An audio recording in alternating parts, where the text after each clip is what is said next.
feliz. É o que eu falei, quanto mais bonito o nome do bairro, Exatamente. mais difícil é a Assim, vida lá. Pessoal do bairro Feliz, por favor, não cometa violências comigo se vocês ouvirem essa piada de alguma Mas vem maneira. aqui no canal e pode xingar nós lá no YouTube. Isso pode. Dá engajamento. Se não quiser doxing, tá bom.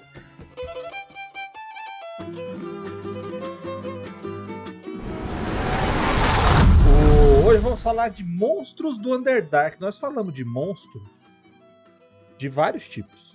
Nós falamos de monstro das planícies, monstros das florestas, monstro da caverna, monstro das montanhas. Falamos do pântano, falamos dos mares, falamos dos rios. E ficou devendo aí o monstro do Underdark. E é pra isso que a gente fez isso daí, pra não ficar devendo terminar o ano com esse saldo positivo aí pra todo mundo. Eu falei no outro vídeo, vou falar de novo, Marcelo. Eu não costumo pedir, mas faça um favor, você é RPGista, você que veio aí o nosso material, você que veio o nosso conteúdo, nós não fazemos top 10, nós não fazemos videozinho de combo, cara. Nós falamos coisas aprofundadas e fazemos aí análises mais detalhadas. Então ajude-nos a espalhar a palavra. Dá um joinha, compartilha, segue a gente. Se pá, dá um pouco da sua mesada aí pra nós no Pix, ó. Faz um cafezinho aí, porque à medida que o passa, nós temos mais e mais trabalho para fazer vídeo aí para vocês. Porque a gente, tem que desenvolver mais assuntos, aventuras e tudo mais. Dito isso e feita a propaganda, que eu não gosto, fica o registro. Vamos falar do Underdark. Mas antes de falar dos monstros, quê? Vamos explicar aí, o Marcelo, na verdade, né, o Sr. Salada, que é o expert nisso daí. O Sr. Salada vai nos explicar o que é, como anda, como vive, como se reproduz o Underdark. Rapaz, um Underdark, para quem não é alfabetizado em inglês, também conhecido nas traduções português como Umbra Eterna. Ou de baixo escuro. Ou subterrâneo. É um ambiente típico do Forgotten Realms. Se eu não estou enganado, ele já aparecia no AD&D, eu não tenho certeza de que ele aparecia no D&D original, mas eu sei que no AD&D ele aparecia, porque ele é um ambiente muito fortemente associado aos Drows. E na mitologia do D&D, os Drows são muito relevantes em vários momentos. E o Underdark, ele não é um outro plano, né? Ele é uma parte do plano material, tanto é que na Feywild e na Shadowfell você tem correspondentes a eles. Você tem a Feydark, você tem a Shadowdark, que parece ser um lugar bastante sombrio, né? Você tem a área sombria do plano sombrio, porque deve ser, né, o lado escuro da lua ali. Né? É muito sombrio, às vezes dá até a volta, às vezes você chega lá e descobre que é iluminado. Basicamente ele é um ambiente que consiste numa enorme rede de cavernas, de diferentes formatos, modelos, tamanhos e conexões, que se espalham por baixo dos continentes do Faerun. Né? Faerun é um mundo de Forgotten Realms. Na verdade, Faerun é um continente, é um mundo que chama Turin.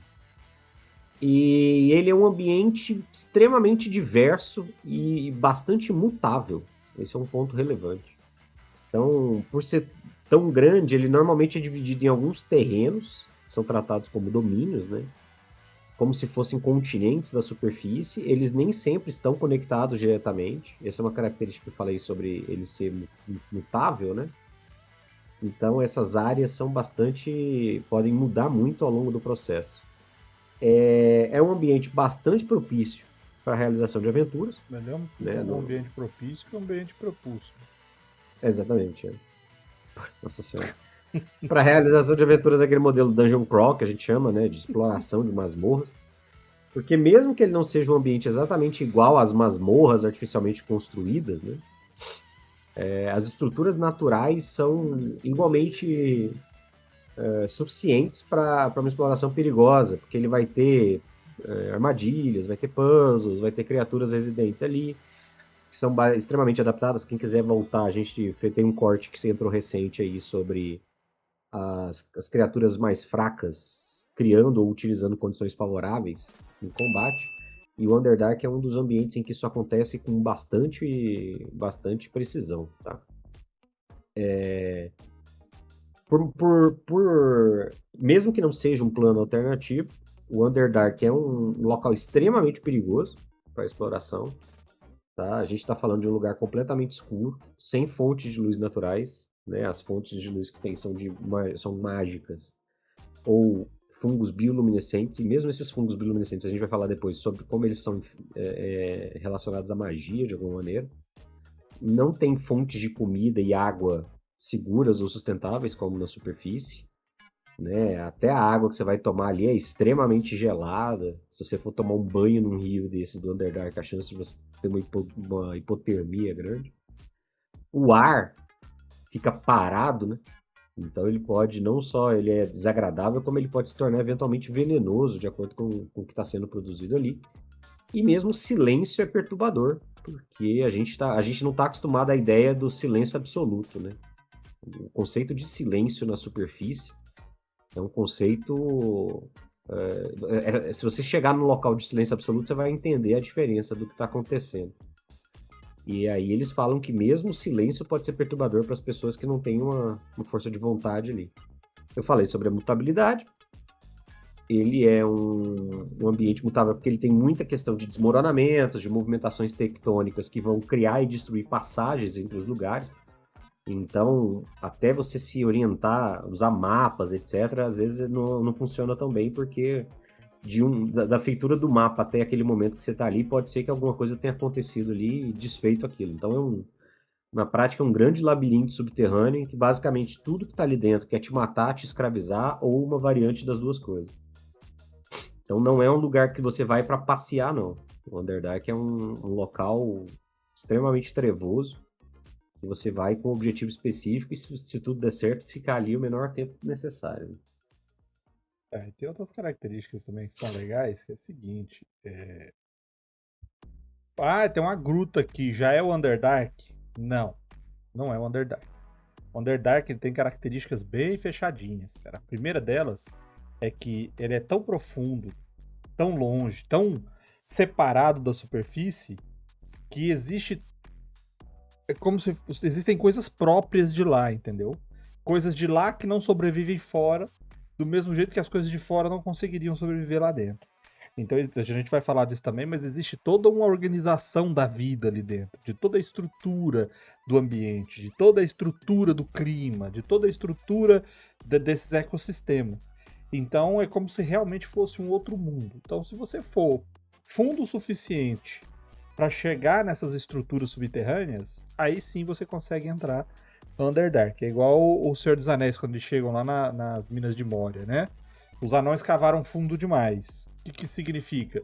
Que eles saíram da parte onde eles estavam ainda, no subterrâneo, mas em contato com a superfície, e eles chegam a entrar em contato com o Underdark. Eles chegam a entrar em contato com esse mundo separado do subterrâneo.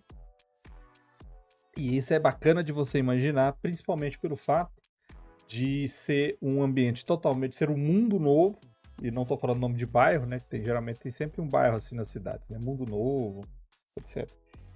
Então não é um outro plano, é um lugar totalmente diferente, totalmente inteiro em si mesmo, mas você não precisa de viagem planar para ir para lá, entendeu? Você precisa de uma pá e muita coragem.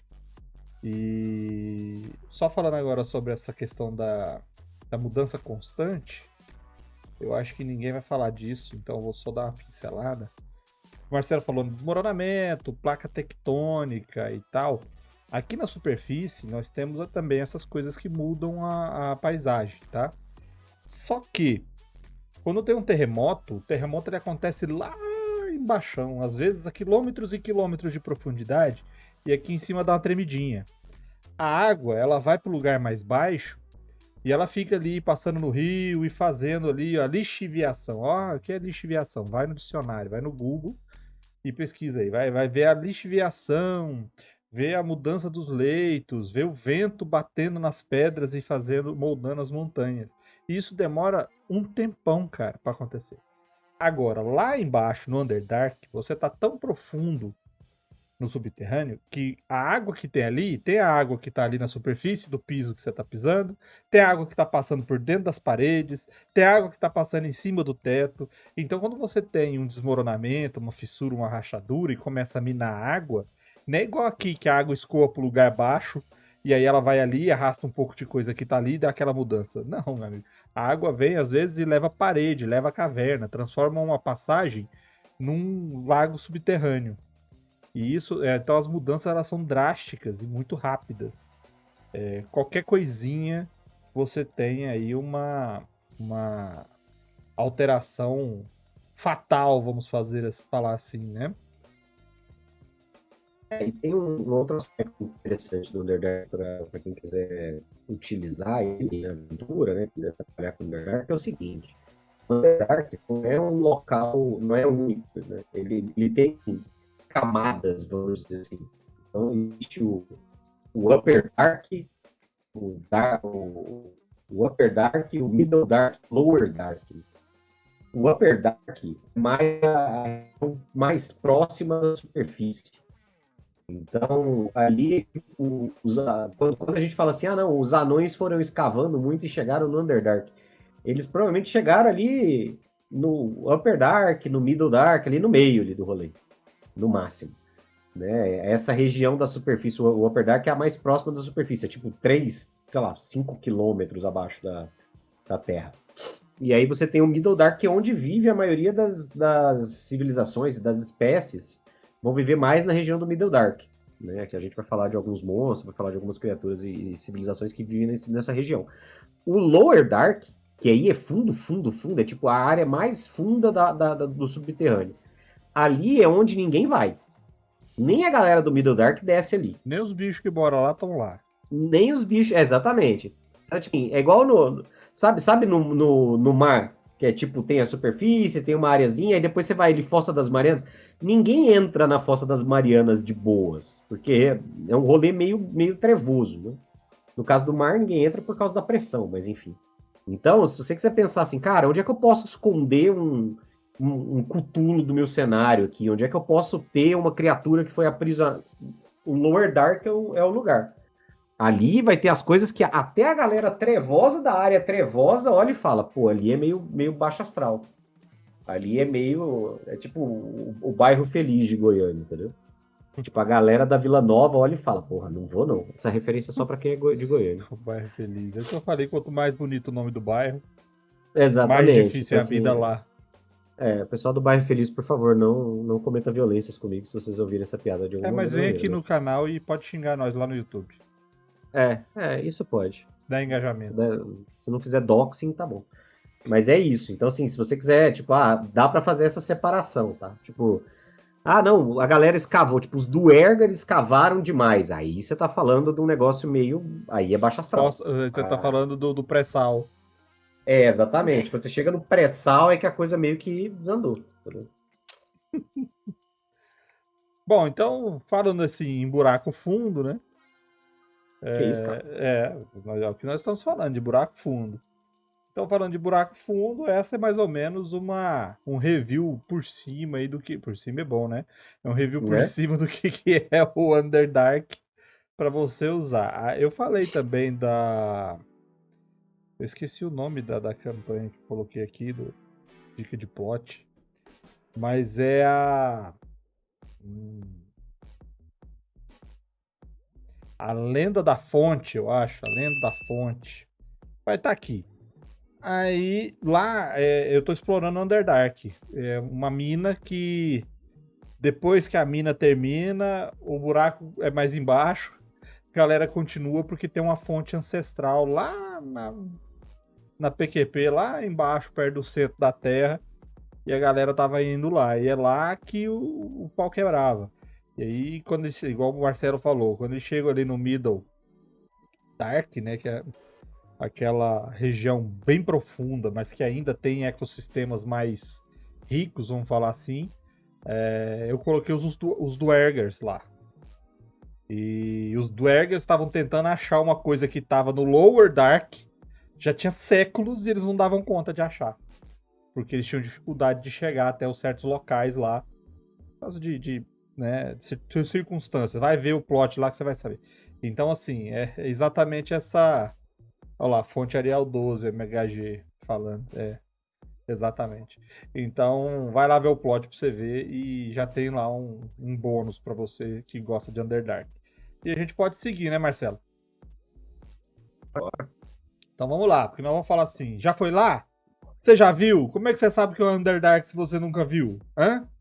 Pois é, vamos te mostrar aí um pouquinho pra você aprender. Quem sabe aí você consegue descrever pros seus jogadores um Underdark digno, hã? Stranger Things. Eu coloquei Stranger Things. A gente fez todo um papo de mês sobre Stranger Things. Fez.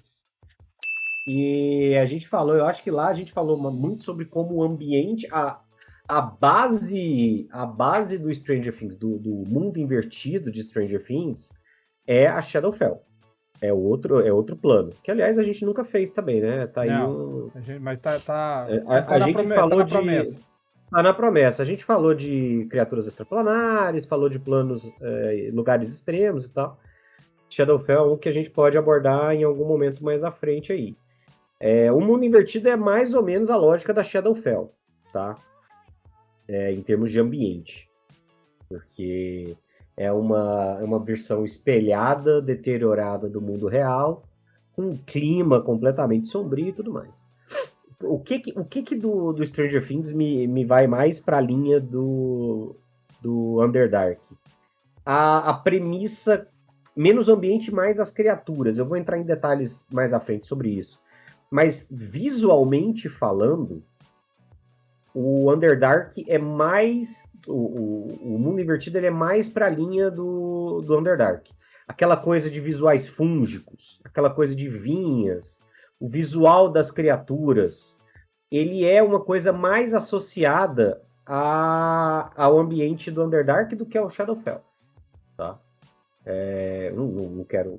Acabei de perceber que eu avancei mais no assunto nos outros tópicos que a gente vai falar mais à frente. Mas essa lógica, esse ambiente fúngico, essa coisa de as criaturas, o visual do local, com exceção do céu, né?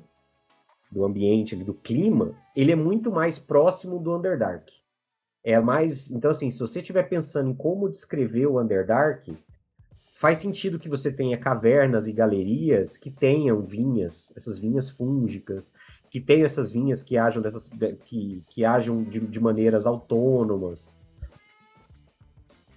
mais associadas a esse caráter de monstruosidade, né? De distorção, de degradação. Não um ambiente... O Shadowfell, ele é um ambiente de morte, né? Ele é um ambiente de energia maligna, de morte. A rainha da Shadowfell é a rainha dos corvos.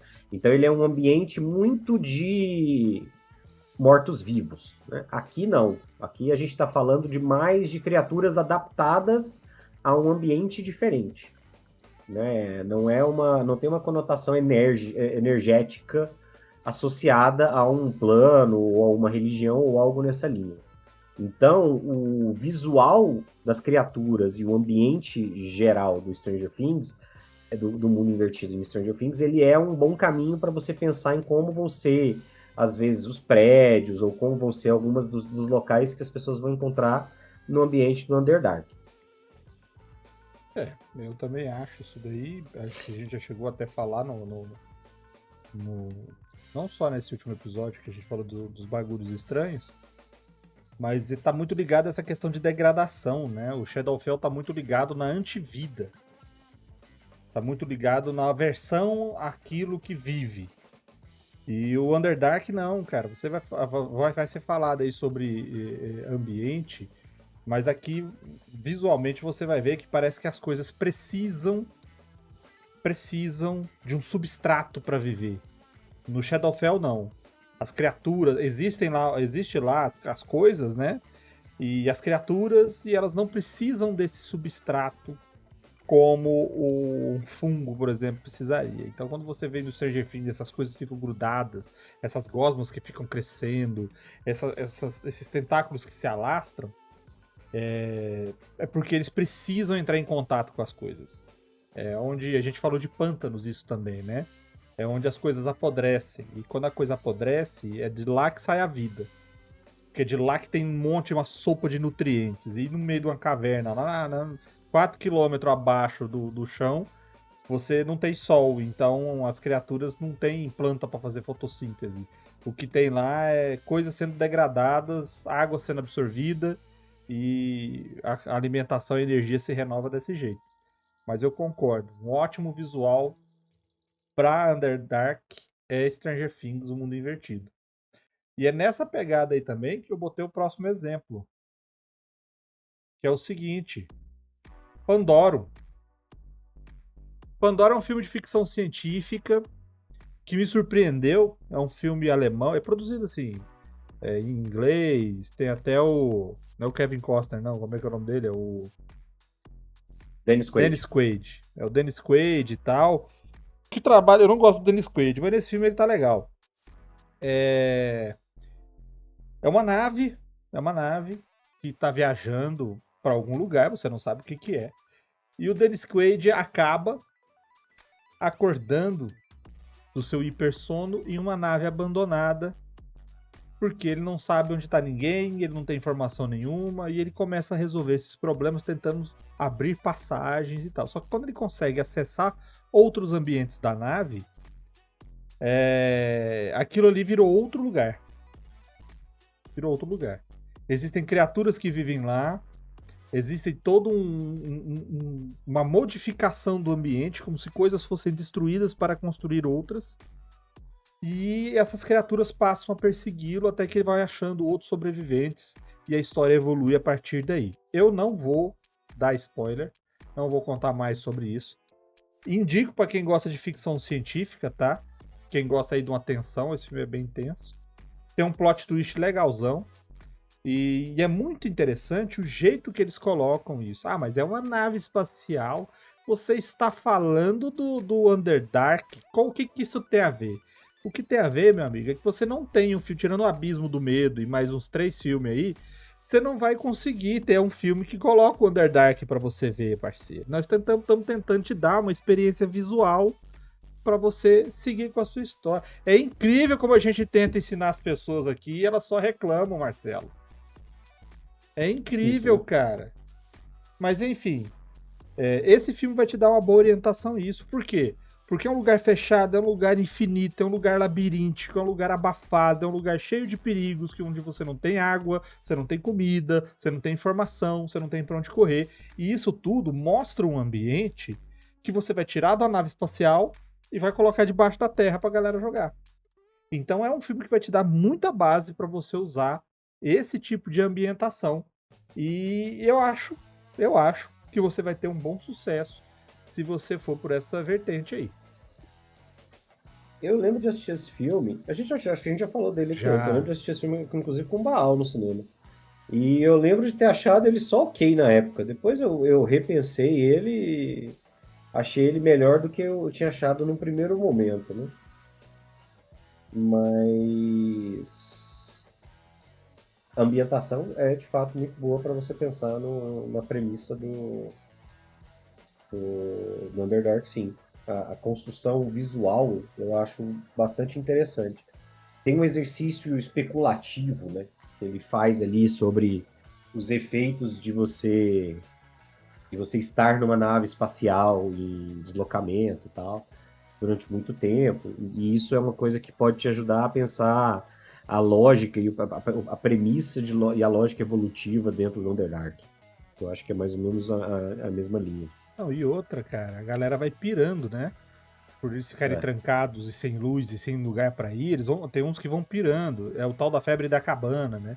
Então você tem essa história da febre da cabana. Cara, isso aí é uma coisa que eu tenho que pesquisar.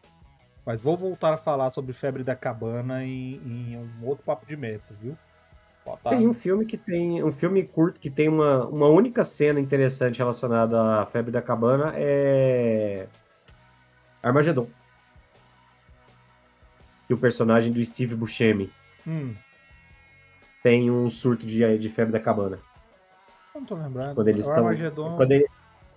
Quando eles estão na nave, que eles estão indo pro asteroide, que é a equipe de perfuração, e aí o Steve Buscemi é um dos caras que tá indo. E aí, quando eles já estão, eu acho que quando eles já estão no asteroide, Que quase ele começa. quase pira e a coisa começa a degringolar. Ele pira. Não, ele pira. E aí ele começa a usar o equipamento de maneira irresponsável. E aí ele acaba, acho que, matando um colega. E. Era a perfuratriz? Mas eu acho que ele não tava na perfuratriz. Eu acho que ele tava, tipo, numa grua. E aí Era um ele, troço o assim que braço. era pra ele parar, o braço da grua. Pra ele parar ou voltar, e uma ele parada continua. dessa. E aí ele bota a operação toda em risco. E é febre da cabana, eles mencionam. Isso aí é interessante, sim. Mas eles dão um outro nome. Eu tenho que ver, eu tenho que pesquisar, porque eu não sei até que ponto isso é um argumento válido pra literatura, mas pra realidade. Mas a gente já viu Eu muito acho que eles. sobre isso. Não, eu acho que tem isso mesmo. Tem isso como treinamento da NASA. Eu acho que eles fazem isso, eu acho que eles falam um pouco disso. Eles mencionam isso, e é um livro que teve uma pesquisa grande para ser verossímil, que é um dos riscos que eles levantam no The Martian, no Marciano não, como é que é? No Perdido em Marte. Sim. No Perdido em Marte, eles levantam o risco de acontecer isso com um cara que fica lá. Porque ele vai ficar isolado, sozinho, por não sei quantos meses lá em Marte. E aí eles levantam essa possibilidade o risco dele passar por esse processo. Pirar, né? Pirar na solidão. O isolamento físico e social. True Detective, a última temporada. É a do Alasca? É a do Alasca. Tem essa parada aí do crime que acontece. Eles começam achando que é febre da cabana. E aí não é Lovecraft. É sempre Lovecraft. Não, brincadeira. Nem sempre. Até a febre da cabana.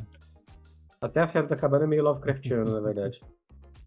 Então assistam, cara. Pandora é minha dica de filme aí. Assista. Vai valer a pena. É legal. Eu não criaria tanta expectativa quanto o Vermelho tá criando em vocês, não. Mas é porque legal. eu sou fã de ficção científica, cara. E ficção científica, qualquer coisa tá valendo. Inclusive, já tá anotado pra eu assistir o Vingador Tóxico, a próxima que já saiu no Netflix. Acho que foi no Netflix. Eu já vou assistir o Vingador Tóxico. Vamos seguir. Que agora nós vamos falar de locais e perigos do Underdark. Por quê? Porque a vida é assim, cara. Você tem que saber por onde você anda. Se você não sabe que caminho seguir, qualquer rumo serve. E lá no Underdark... filosofia pura. E lá no Underdark... Peraí, cadê? Não. Não é filosofia, não. Isso aí é isso aqui, Vamos lá, vamos esperar. Arcabouço cultural. Olha só. Isso aí é o gato da Alice. O gato da Alice falando. Alice, minha avó. Aí... Só que o gato morreu. Há uns 15 anos. Mas ele falava. Então nós vamos falar de alguns locais e alguns perigos que você encontra no Underdark. Porque não é só de monstros que vive sua história, parceiro. Você tem que ambientar pro pessoal. E para começar... Criaturas aberrantes. Criaturas aberrantes. Eu não quis avançar demais ali quando a gente tá falando de Stranger Things. Justamente porque aqui a gente vai explorar melhor esse assunto. O que acontece? Eu falei sobre como a Shadowfell é um ambiente associado à energia negativa. Então é comum que as criaturas da Shadowfell, que seria um ambiente que emularia melhor o mundo invertido de Stranger Things, sejam, por exemplo, mortos-vivos, né? Porque é um ambiente ligado à escuridão, ao sofrimento, à morte, é controlado por uma divindade da morte, enfim. No Underdark, as criaturas estão mais na linha da adaptação ao ambiente. E aí eu vou falar um pouco mais sobre isso, mas é absolutamente factível que as criaturas, por exemplo, do Underdark sejam cegas. No sentido de que elas não tenham olhos ou elas tenham... De que elas não enxerguem, que elas não tenham uma visão. Que elas usem outros sentidos para se movimentar, para rastrear, para se orientar no espaço. Por quê? Porque elas não têm luz.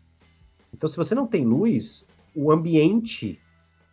se você não tem luz, você não tem o que ver, certo? Então, não faz sentido para uma criatura. Uma criatura que tem olhos lá não tem nenhum tipo de vantagem evolutiva. Então é natural que uma criatura sem olhos seja bem adaptada a isso, aquilo.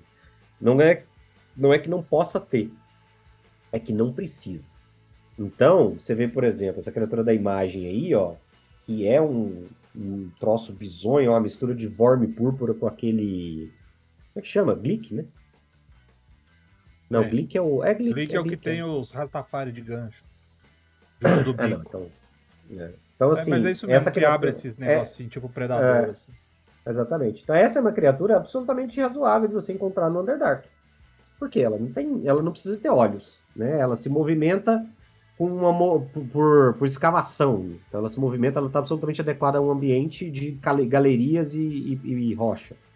E ela tem um corpo adequado para se deslocar nesse negócio. Então, o fator crítico para você pensar nas criaturas do Underdark é a adaptação ao ambiente. E aí, o que isso mecanicamente no RPG, isso vai fazer como o default das coisas é a superfície, ou seja, como o que vai ser considerado o regular é a superfície, é muito comum que as criaturas do Underdark acabem caindo naquele espectro do aberrante, da aberração ou da monstruosidade. Então eles vão ser... O que faz com que eles sejam esteticamente muito mais próximos das criaturas do Farhelm. Farhelm aquela ideia de algo... Não é nem um plano, ele é tipo alguma coisa que está fora do mapa. É tipo... Como é que chama no Star Trek? É tipo, além dos limites do universo conhecido. Tipo, ninguém vai pro Farhelm e volta, entendeu? Então existe um pedaço do universo conhecido, do universo que não é conhecido. O que vem de lá? Coisas terríveis. Que é um conceito extremamente Lovecraftiano. E isso foi incorporado no universo do D&D como Farhelm. Então, assim, não é à toa que uma das principais criaturas encontradas no Underdark são os Mind Flayers. Os Mind Flayers são criaturas Lovecraftianos por excelência, né? E aí, as habilidades que você normalmente vai encontrar nas criaturas do Underdark são muito na linha das criaturas do Farhelm. Por quê? São essas coisas de aberrações e monstruosidades que se distanciam tanto do normal da superfície que elas são danosas à psique. Então, é aquela lógica do Lovecraft da insanidade, de que isso aqui é tão dissociado da realidade, que quando você olha para aquilo, o seu cérebro não consegue trabalhar com aquilo, e ele começa a sofrer nesse processo, vai acontecer uma coisa mais ou menos parecida. Então, muitas das criaturas do Underdark, elas estão ligadas diretamente a essa lógica de danos psíquicos, e também a lógica de controle de mentes. Né? Eles têm essa característica de serem muito fortemente associadas a características, a habilidade psicológica. Telepatia os Mind Flayers, telepatia. Então, os Mind Flayers são muito exemplares disso, mas os Neog, que são uma criatura padrão do Underdark, que são uns insetos grandões, escravistas, controladores de mentes. Você vai ter os Aboleths, que são as monstruosidades aquáticas, escravistas, controladores de mentes. Você vai ter os Beholders, que são aberrações icônicas, escravistas, controladoras de mentes. Dá para notar um padrão aqui, né? Então, assim, tudo que existe no Underdark vai ter um caráter aberrante. Vai ter um caráter.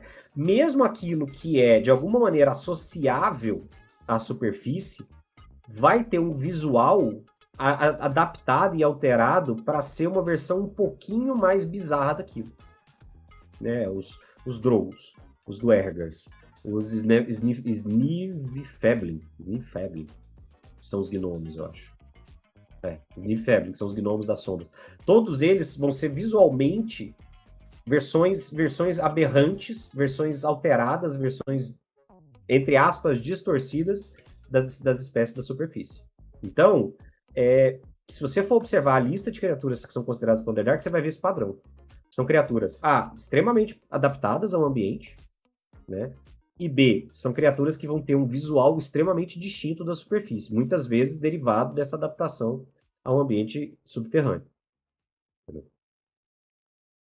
Exatamente. E o interessante é que nas primeiras edições do D&D, e agora eles estão mudando um pouco isso daí com o passar do tempo, mas não tinha lógica, tá? Não existia lógica no formato.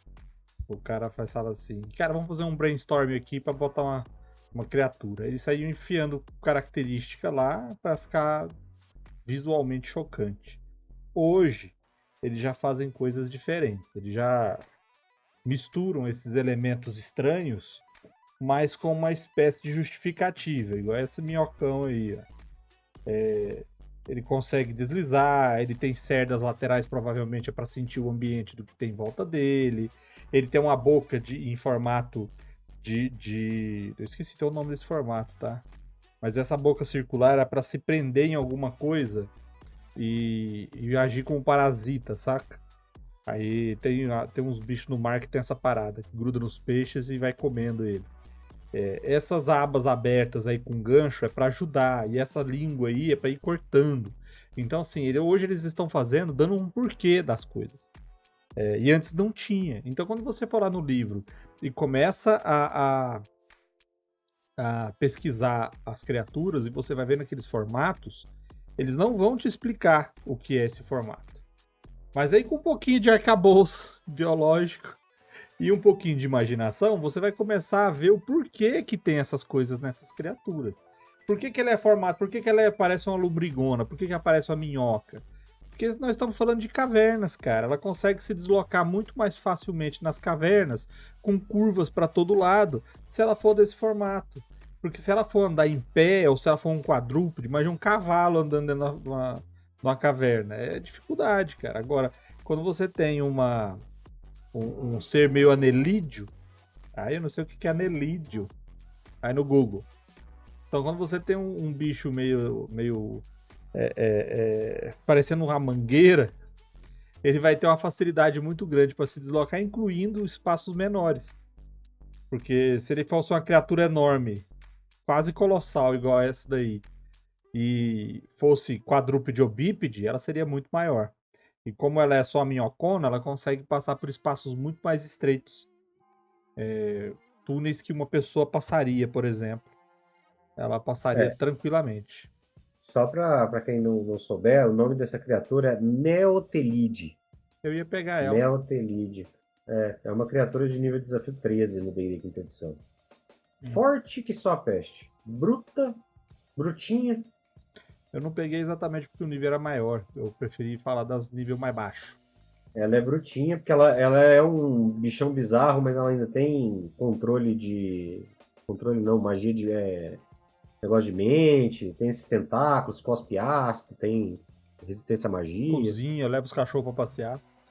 E ela tem, o Vermelho falou sobre esse negócio de percepção, não só ela tem um blind sight de 120, como ela tem um sentido natural para criaturas inteligentes de mais de 1 quilômetro. Ela sente que tem uma criatura inteligente a mais de 1 quilômetro dela. Mas aí é uma percepção mágica. A minha gata tá perguntando em qual livro. Volo, tá? Volo, e aí ela vai ser... Eu não sei se ela chegou... Se houve alguma alteração significativa no efeito dela. Mas ela tá... Não teve sim, tô vendo aqui.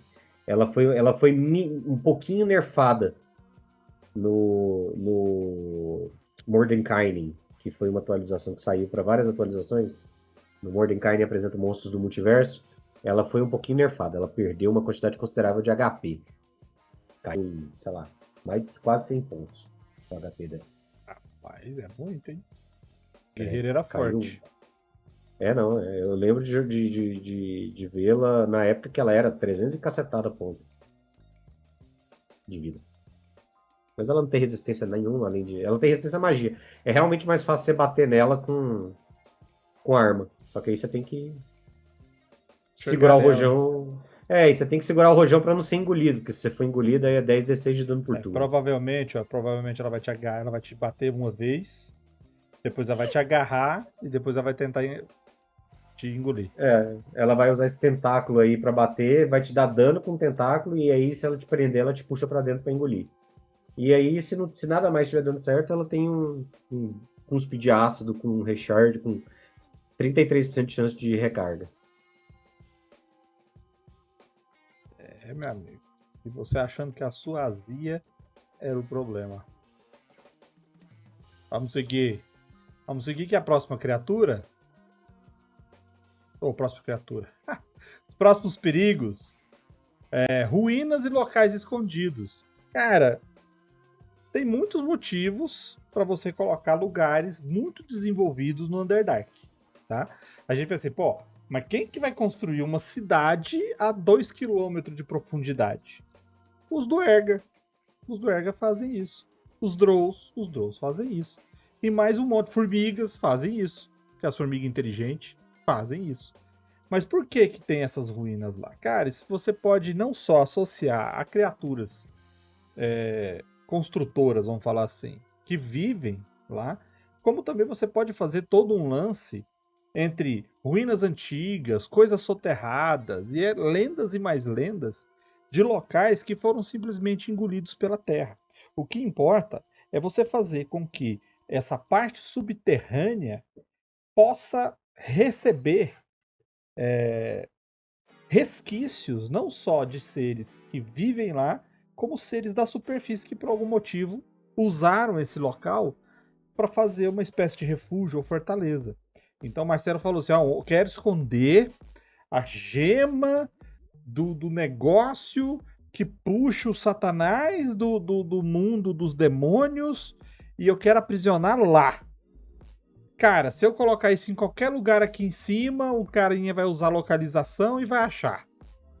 Então o que eu vou fazer? Vou lá para 2 km debaixo da terra, porque aí o cara pode ser o mago que for, a detecção dele não vai passar pela pedra.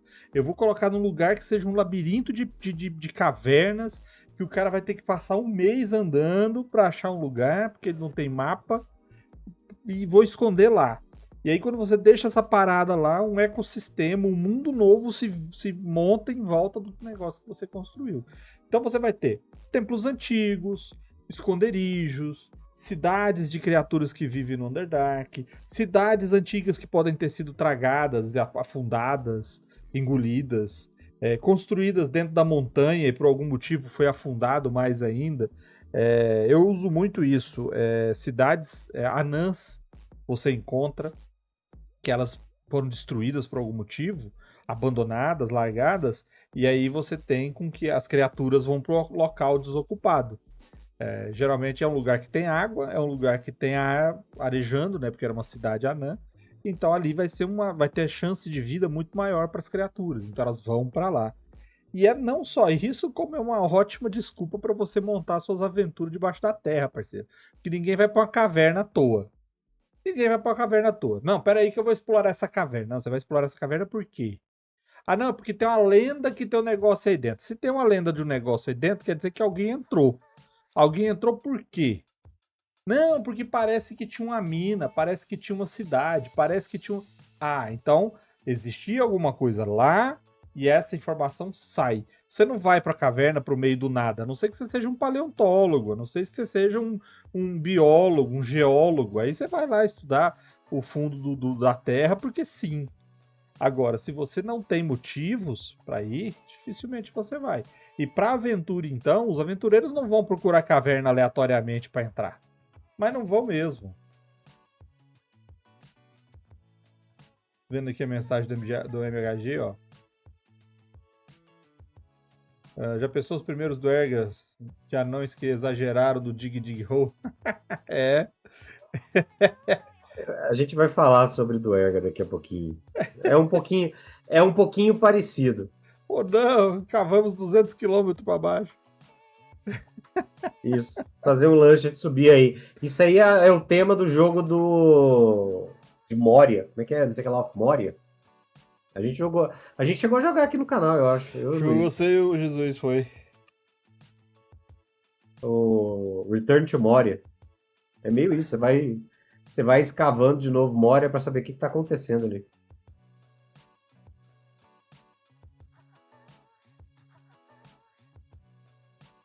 Mas sobre... Achei que você fosse continuar falando. Eu concluí. Não, esse ponto eu acho que é bastante crítico, assim, que é tipo... Existe uma lógica de conservação também, que é importante. né? As ruínas externas, ruínas na superfície, estão expostas a muito mais elementos de erosão do que no Underdark, do que subterrâneo. Então, vento, sol, chuva, tudo isso degrada qualquer ruína da superfície. Isso não existe no Underdark. Então, quando o local é abandonado, ele pode tranquilamente ainda estar relativamente conservado pelas condições, entendeu? Claro, como a gente falou, é mutável. Você tem desmoronamentos, você tem uma área muito mais sujeita a tectonismo, né? Tanto para terremotos quanto para magma, vulcões, etc. E aí, o Underdark tem áreas de magma visível, assim, tipo exposto. rios de magma, que inclusive normalmente são utilizados também à sua maneira como fonte de energia, né? Energia termal. Mas mesmo assim é muito mais fácil você achar ruínas relativamente bem conservadas no Underdark do que na superfície. E esse pode ser um elemento interessante também para você trabalhar. É muito mais fácil você obter pistas sobre arquitetura, sobre engenharia das ruínas se você for para o Underdark do que nos outros lugares. E novamente, quando você está falando de locais perigosos, ruínas relativamente bem estabelecidas, bem conservadas, podem ser úteis para proteção. Né? Dá para você pensar, do ponto de vista de aventureiros, existem ruínas que com um pouquinho de cuidado e de ajuste ali, os caras conseguem fazer um bom posto avançado ali para poder descansar num lugar em que o escuro é mais perigoso do que o normal. E só para você ter uma base aí na hora de você utilizar, eu não preciso, eu tenho que fazer um curso de arquitetura e engenharia para saber como é que são as coisas lá embaixo. Não, cara. Tem que pensar nas funções básicas. Por que uma pessoa ia fazer uma casa com telhado lá embaixo? Por que alguém ia fazer isso? Chove. O telhado é para chuva, é para sol. Então quer dizer que as construções lá embaixo não tem teto? Não disse isso. Que pode cair bicho, pode cair pedra. Então, eles não... Para proteção durante uma guerra, você precisa ter um teto para evitar tomar uma flechada. Então, você tem que fazer o formato, quando você pensa, como seria esse formato? Como seria um teto para proteger de queda de pedra? Seria reto? Seria igual um telhado normal? Para cair? Ou ele seria mais pontudo? Então, para que serve um telhado inclinado na superfície? Para as coisas que caírem em cima dele rolarem para baixo. Exato. Então você tem que pensar nesse tipo de coisa. Pontes. Como é que vão ser as pontes? Como é que vão ser as ligações? Você tem canyon. Se você tem canyon entre os locais, como que eu vou colocar essa ponte? Como que o cara coloca uma ponte de pedra reta aqui? Ela tem fundações, querendo ou não. Então existe um monte de coisa que você vai imaginando para você começar a criar essa sua cidade. Os caminhos, como que as pessoas andam, como é que são as estradas, como é que elas se orientam, quais são as entradas e saídas, como que é a proteção, Marcelo falou, como é que é a proteção dessa ruína, porque assim, lá dentro considera-se que se lá tinha uma cidade, a cidade era protegida. Agora, como que você entra nessa cidade? Quem que consegue acesso aí? É qualquer um, é qualquer bicho? Quando você começa a esquematizar pensando nessas necessidades, e aí você começa a rascunhar. Pensa como se você fosse um invasor. Pensa como se você estivesse atacando. Que você vai pensar como se defender da mesma maneira. O MHG falando aqui, a chuva de pedra. Esse granizo tá diferente. É porque lá chove granito. Chuva de granito. Eu pensei a mesma coisa. Vamos seguir. O ecossistema único. Isso aqui eu falei um pouquinho no Papo de Mestre sobre ecossistemas de dungeon, né? E aqui eu acho que é um aspecto ainda mais relevante. Um ponto interessante a se explorar sobre o Underdark, eu não falei sobre isso antes, é um negócio que eles chamam de Farsres. Eu não sei se a pronúncia está correta. Porque eu não Dobra a falo língua, Drow. cavaleiro. Eu não falo Drow. Farsres, que é um tipo de energia mágica residual que permeia o Underdark. Tá? Então, para explicar uma parte das coisas que eles... Para basicamente explicar por que o Underdark existe, como ele existe, eles criaram essa premissa de que existe essa energia mágica, chamada Farsres. Espera só um segundo. Eu achei que estava chovendo. E aí, se eu tivesse, teria que sair correndo e fechar a janela. E aí, o que acontece? Essa energia é fundamental para todo o funcionamento do subterrâneo, né? Seja para servir de alimento a algumas plantas e fungos que são adaptados ao subsolo, seja para utilização pelas espécies e civilizações mais mágicas presentes lá. Os Drows, por exemplo, usam muito. Então, assim, é a existência dessa energia que permite a existência dos ecossistemas no Underdark. Então, a partir do momento em que os fungos e as plantas se tornaram capazes de absorver e utilizar essa energia, eles vão se tornar a base de toda uma cadeia alimentar que vai nutrir toda aquela região. Então, os fungos se alimentam dessa energia, desse faz-res, as criaturas vão se alimentar desses fungos e elas vão servir de fonte de alimento para as espécies carnívoras, e aí esse ciclo vai se perpetuando, certo? Então, quando você vê uma imagem como essa, você fala, pô, tem uns fungos bioluminescentes, como é que tem planta no subsolo, como é que esses cogumelos, porque mesmo os cogumelos precisam de algum tipo de energia. De amor. Eles vão, exatamente, alguns deles vão se alimentar do que o Vermelho falou mais cedo, de matéria orgânica morta, como fungos tradicionais. Mas para essa matéria orgânica existir ali e morrer, ela tem que ter uma outra origem. Então, não dá para você ter só os fungos sobrevivendo deles mesmos, essa energia e esse sistema fechado de energia persistindo não funciona. Então, você tem que ter essa energia residual que vai alimentar toda essa cadeia alimentar, né? E aí, como narrador, você pode estabelecer de que maneira as espécies da superfície que forem para o Underdark vão lidar com essa energia, com esse ecossistema. Então é aquilo, tipo, é seguro para alguém da superfície comer plantas ou fungos que se alimentam desse faz-res? Né? O que acontece com alguém da superfície se ele comer um cogumelo do Underdark, que alimenta disso? E se ele comer a carne da criatura do subterrâneo, né? O Dungeon Mesh?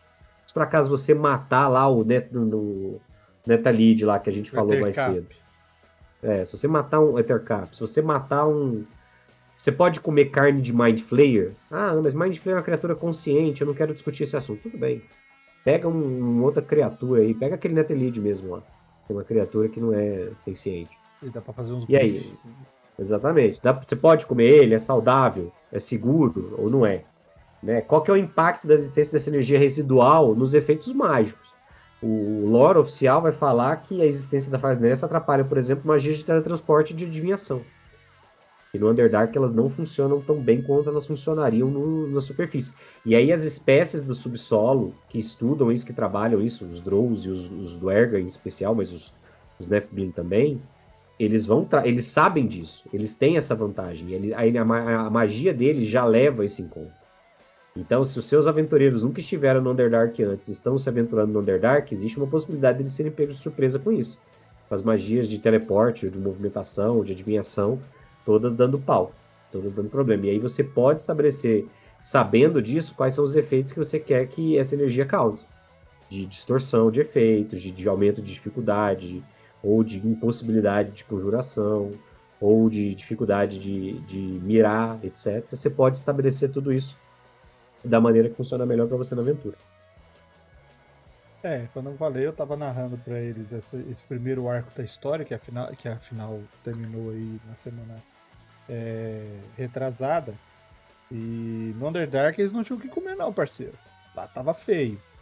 Eles descobriram o que comer através de observação, que eles viram lá um lugar cheio de fungos lá, lotado. E os fungos gritam, os fungos andam, os fungos atacam, o fungo fede, solta névoa, esporo, faz o cacete. Então vamos evitar esses bichos aí, não vamos pra lá não. Aí eles viram que tinha um lugar lá onde tinha vários corpos. Galera que explorava a mina, morria lá em cima, porque dava pra ver as marcas, as coisas deixadas no chão, mas não tinha corpo. Aí eles viram que a galera tava morrendo lá em cima, mas estava sendo jogada aqui pros fungos. Numa certa área dos fungos lá. Aí eles começaram a observar, e logo depois de uns 2 dias observando, vê as formigonas andando, indo lá no meio, pega um ou 2 fungos lá, eles não gritaram, não pularam, não soltaram raio, não soltaram vapor, não soltaram esporo, e levaram esses fungos embora. Eles falaram assim, rapaz, acho que tem fungo comestível ali. E aí eles foram lá pra aprender, o Ranger lá aprender a diferenciar os fungos pra eles acharem um fungo que eles pudessem comer. E a partir daí, meu amigo, era aquilo que eles comiam. Não matava a fome assim, né? Eles ficavam lá sofrendo. Outra coisa, quanto mais fundo eles iam, mais periódico eram testes, que eles não sabiam por quê, mas eram testes de constituição. A chegar a ponto deles terem que fazer todos os dias. Por quê? Por causa de temperatura, do ar parado, da alimentação ruim. Aí se eles, não sei o que, eles ficavam no estado de cansaço, né? Fadiga. E aí só na magia, parceiro. Era só na magia pra descansar. Porque não adiantava. Vou comer. Comer o quê? Sua comida é pobre em nutrientes. Eles ficaram 2 meses lá, Marcelo. Quando a gente foi fazer as contas, eles ficaram 2 meses no subterrâneo. Sai os malucos, só os mineiros chilenos presos na caverna. Só, o pulmão cheio de amianto. Então, assim, vai definhando, cara. E eles só se recuperavam quando eles usavam magia. Então, o clérigo, ele sempre guardava pra chegar lá, quando tá todo mundo lascado, fazer eu esqueci o nome da magia, mas eles tiravam a fadiga de todo mundo, que era pra galera conseguir dormir pra recuperar a magia, pra recuperar as coisas. E geralmente eles faziam isso quando eles notavam que ia ser uma parte mais difícil da dungeon, né, que eles estavam. E é assim, cara. Não é só as coisas que vivem lá, mas o meio delas. O que elas fazem com o ambiente. O que eles transformam, como é que a água de lá é pura, porque ela veio da pedra e escoou pra lá, ou essa água aí é salobra, que ela tem sal, ela tem enxofre, ela tem argila, ela tem alguma toxina misturada, ela tem, sei lá, Coca-Cola. Você vai pensar o que ela tem. Porque ela pode ser boa, mas pode ser ruim. Existe algum bicho que vive nessa água? Tem criaturas que dependem dessa água? Pensa nisso, cara, e você começa a estruturar. Eu não sei como fazer. Bom, dica número 1. Vai no livro dos monstros e começa a ver os monstros que vivem em lugares subterrâneos. E aí você começa a ver como é que eles são, o que eles comem, como é que eles vivem. Vai no Google e passa assim, olha, como é o ambiente de caverna, como é a vida em grandes profundidades de caverna. E aí você vai começar a ver. ChatGPT, você gosta, não dependa de ChatGPT, hein? Toma cuidado, mas você pode ir lá e falar assim, olha, eu queria fazer uma dungeon no Underdark e eu queria criar aqui alguns desafios, eu queria ambientar, como que eu posso descrever para eles a vida dentro das cavernas? E ele vai te explicar tudo isso que a gente falou também. Vai falar dos fungos, vai falar da água, vai falar da pedra, vai falar da energia, vai falar da fluorescência, vai falar desse monte de coisa. E os bichos que vivem lá. Então, o Salada aqui, assiste Globo Repórter, ó. Você vai ver como vivem os jacarés, como se reproduzem. Então você vai conseguir ter esse tipo de ideia para narrar para os caras. E tenha certeza, narre lugares grandiosos também, lugares apertados, abafados e claustrofóbicos, mas também locais grandiosos, locais incrivelmente amplos, porque esse contraste vai deixar a galera um pouco desnorteada. E é onde você vai poder usar os bichos grandes, porque não dá pra usar os bichos grandes nessas cavernas estreitas. Ou dá. E aí o bicho vai só moendo e você que tá fudido. Pode ser também, né? O bicho vem vindo triturando parede.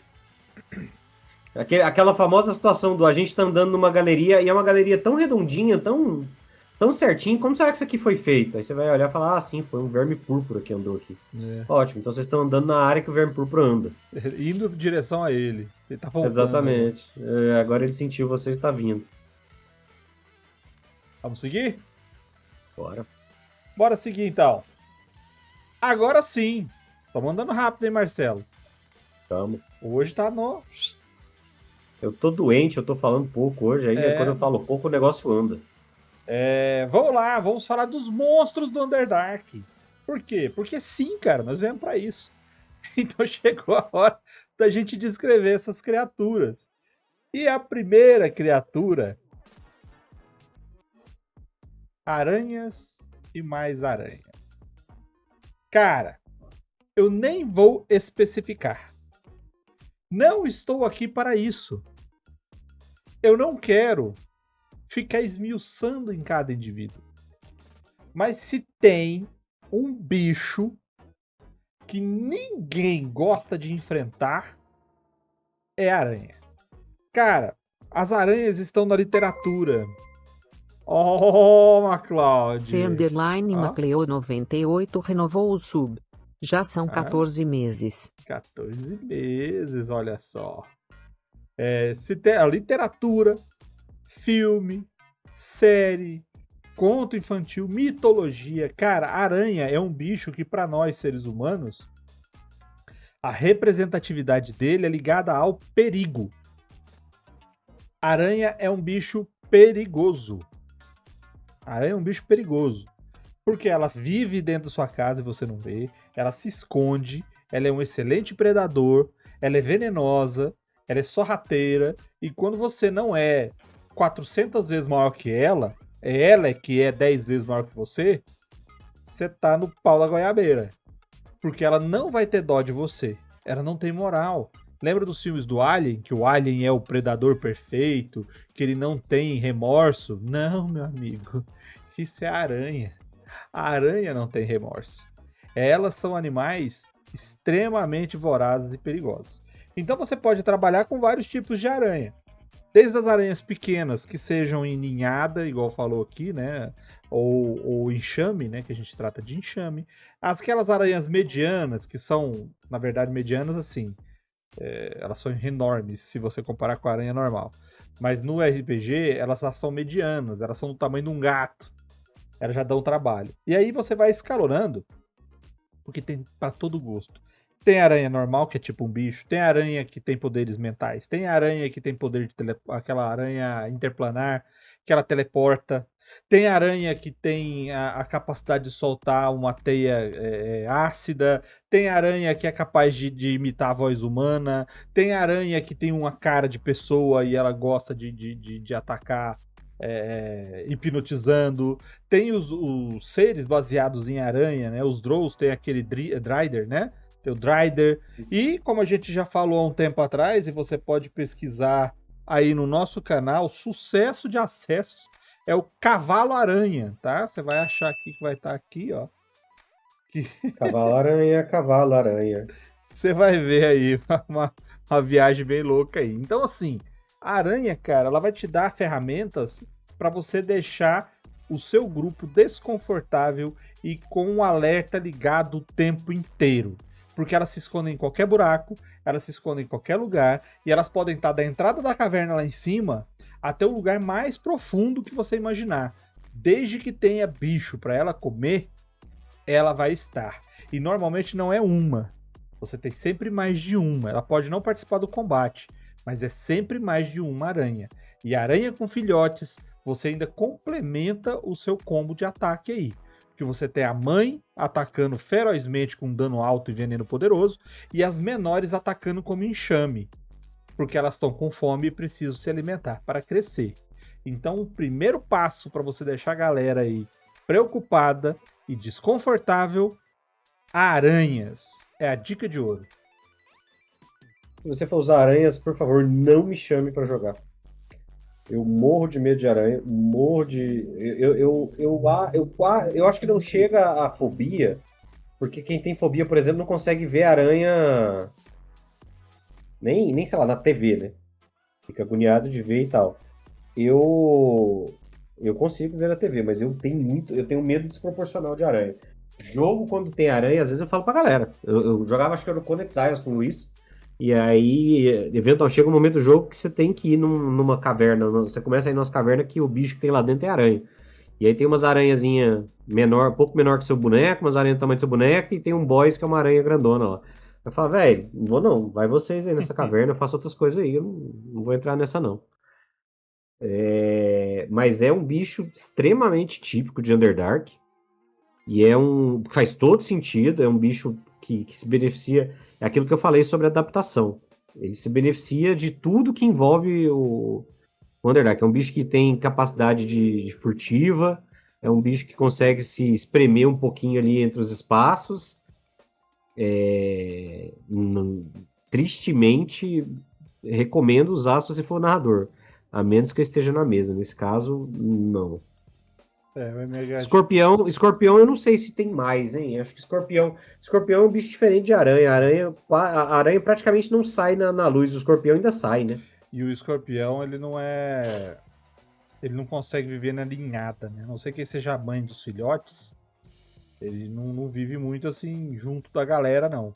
A aranha geralmente tem isso, né? Faz uma teia aqui, tem outra do lado, elas estão ali de boa, um do lado da outra. O escorpião é mais complicado. E eu acho que eles não vão tão profundo, porque eles precisam muito de água. Acho que a aranha, ela vive mais. Acho que tem isso mesmo. Ela O vive escorpião é melhor. um bicho que precisa de mais de água. Seguindo? Seguindo. Vamos falar agora de quê? Duergar. Os Duergas estão para os anões, como os Drows estão para os elfos, como Olha lá. os Snifferblins estão para os gnomos, né? Eles são uma subespécie específica fortemente influenciada pelo ecossistema, né? Então, os anões de superfície, os anões regulares, né? Eles normalmente não vivem no Underdark. Eles vivem ainda naquele limiar ali de superfície. Eles ainda estão próximos à superfície o suficiente. E aí, às vezes, eles vão no Dig-Dig-O, vão escavando demais e vão descendo até o chão e, eventualmente, chegando ao Underdark. Às vezes, propositalmente, às vezes, acidentalmente, ali, minerando e escavando mais do que deveriam. Os Duergar não. Os Duergar vivem no Underdark, em geral, no Underdark ou no Middle Dark ou no Upper Dark. E eles são fortemente adaptados ao ambiente em um nível que eles não conseguem se adaptar mais a viver confortavelmente na superfície. Assim como o Drow, o Duergar consegue, vai para a superfície, vai ficar bastante desconfortável. Eles são extremamente sensíveis à luz do sol, enfim. É um negócio meio pesado, né? No lore oficial, os Duergars eram um poderoso clã anão que vivia numa região do Upper Dark ali e que eventualmente confiou demais nas próprias habilidades para lidar com uma invasão de Mind Flayers. E aí eles foram derrotados e foram escravizados pelos Mind Flayers por gerações, sofrendo todo tipo de experimento bizarro e acabou dando a eles algumas das características e habilidades mecânicas que eles possuem, né? Eventualmente eles vão conseguir se livrar dos Mind Flayers, vão conseguir se livrar e viver por conta própria, mas aí eles vão continuar com essas características. Então os Duergars são imunes a alguns efeitos, alguns venenos, têm algumas capacidades de conjuração de magias inatas, como invisibilidade e aquecimento, que estão um pouco associadas a esse histórico deles ali com os Mind Flayers, né? E como muito do que existe no Underdark, os Duergars vão ser descritos como a versão dos anões em que os vícios e defeitos da espécie original são os mais predominantes. Então, os anões são sempre... A gente falou, tem um papo de mestre inteiro sobre anões que a gente fez aí. E aí a gente fala sobre como eles são considerados gananciosos, né? Como eles gostam de posses materiais e tal. E se os anões são gananciosos, os Duergars são mais. Se os anões têm uma vocação para resolução de conflito por meio da violência, os Duergars são mais violentos. Se os anões rejeitam as emoções, os Duergars rejeitam ainda mais. Então, eles têm essa coisa de ser os defeitos dos anões levados ao extremo. Eles vão ser bastante... Isso é bastante claro no lore deles. Isso não quer dizer que eles não tenham algumas das qualidades dos anões, né? Eles só têm de maneiras diferentes. Então, por exemplo, os anões vão ser descritos como uma espécie que se orgulha. Anões ou anãos? Pois é, o vermelho chama de anãos, eu chamo de anões. Os anões são descritos como pessoas que se orgulham muito de sua capacidade de ofício, né? De suas habilidades como ourives, como mineradores, como ferreiros e tal. Os Duergar, eles não têm o conceito mais de orgulho. Isso não existe para eles, esse orgulho de fazer algo bem feito não existe. O que não quer dizer que eles não sejam capazes de fazer algo bem feito. A diferença é o motivo e a forma como eles vão lidar com isso. Né? Então, assim, um engenheiro anão vai se orgulhar de fazer uma belíssima construção, e aí ele vai representar isso com artes, com traços, para mostrar a história, o estilo do povo dele, às vezes do clã dele e tal. Os Duergar não. Os Duergas vão fazer prédios que também são extremamente fortes, extremamente resistentes, iguais os anões da superfície, mas eles vão ser exclusivamente funcionais. Entendeu? Então, assim, se o anão é o Oscar Niemeyer, o Duergar é o arquiteto brutalista. Assim, a gente vai fazer esse prédio quadrado aqui, porque essa é a forma mais rápida e eficiente de fazer um prédio estável e seguro. O Lúcio Não é Costa. para ficar não é para ficar de firula, não. Entendeu? Então, Duergar não é artístico, Duergar odeia beleza. O Duergar, a única coisa que o Duergar gosta de fazer é causar sofrimento nos outros. É um utilitarismo extremo, MH. O MH perguntou se é utilitarismo. É um utilitarismo extremado. Né? Um utilitarismo em que qualquer coisa diferente da funcionalidade é vista como uma fraqueza e uma excrescência. E a fraqueza é uma das piores coisas que você pode ter como um Duergar. Né? Então, assim, os Duergar são inimigos poderosos, muito poderosos, porque eles são violentos, eles são organizados e eles são eficientes. Né? Para se livrar dos Mind Flayers e para sobreviver no Underdark, eles precisaram desenvolver essas habilidades. Então, se você encontra um Duergar no subsolo, existe uma possibilidade considerável de você não estar muito longe de uma cidade ou de uma fortaleza Duergar, e isso significa que você provavelmente não vai ser morto, mas você vai ser preso e escravizado para trabalhar até a morte, se for necessário. Isso porque eles não vão estar sozinhos, né? Exatamente. Você não acha um só. É muito raro. Normalmente, os Duergars que circulam sozinhos e que às vezes se arriscam na superfície estão mais na linha aventureiros, menos na linha aventureiros, mais na linha traidores que foram expulsos porque fizeram alguma merda.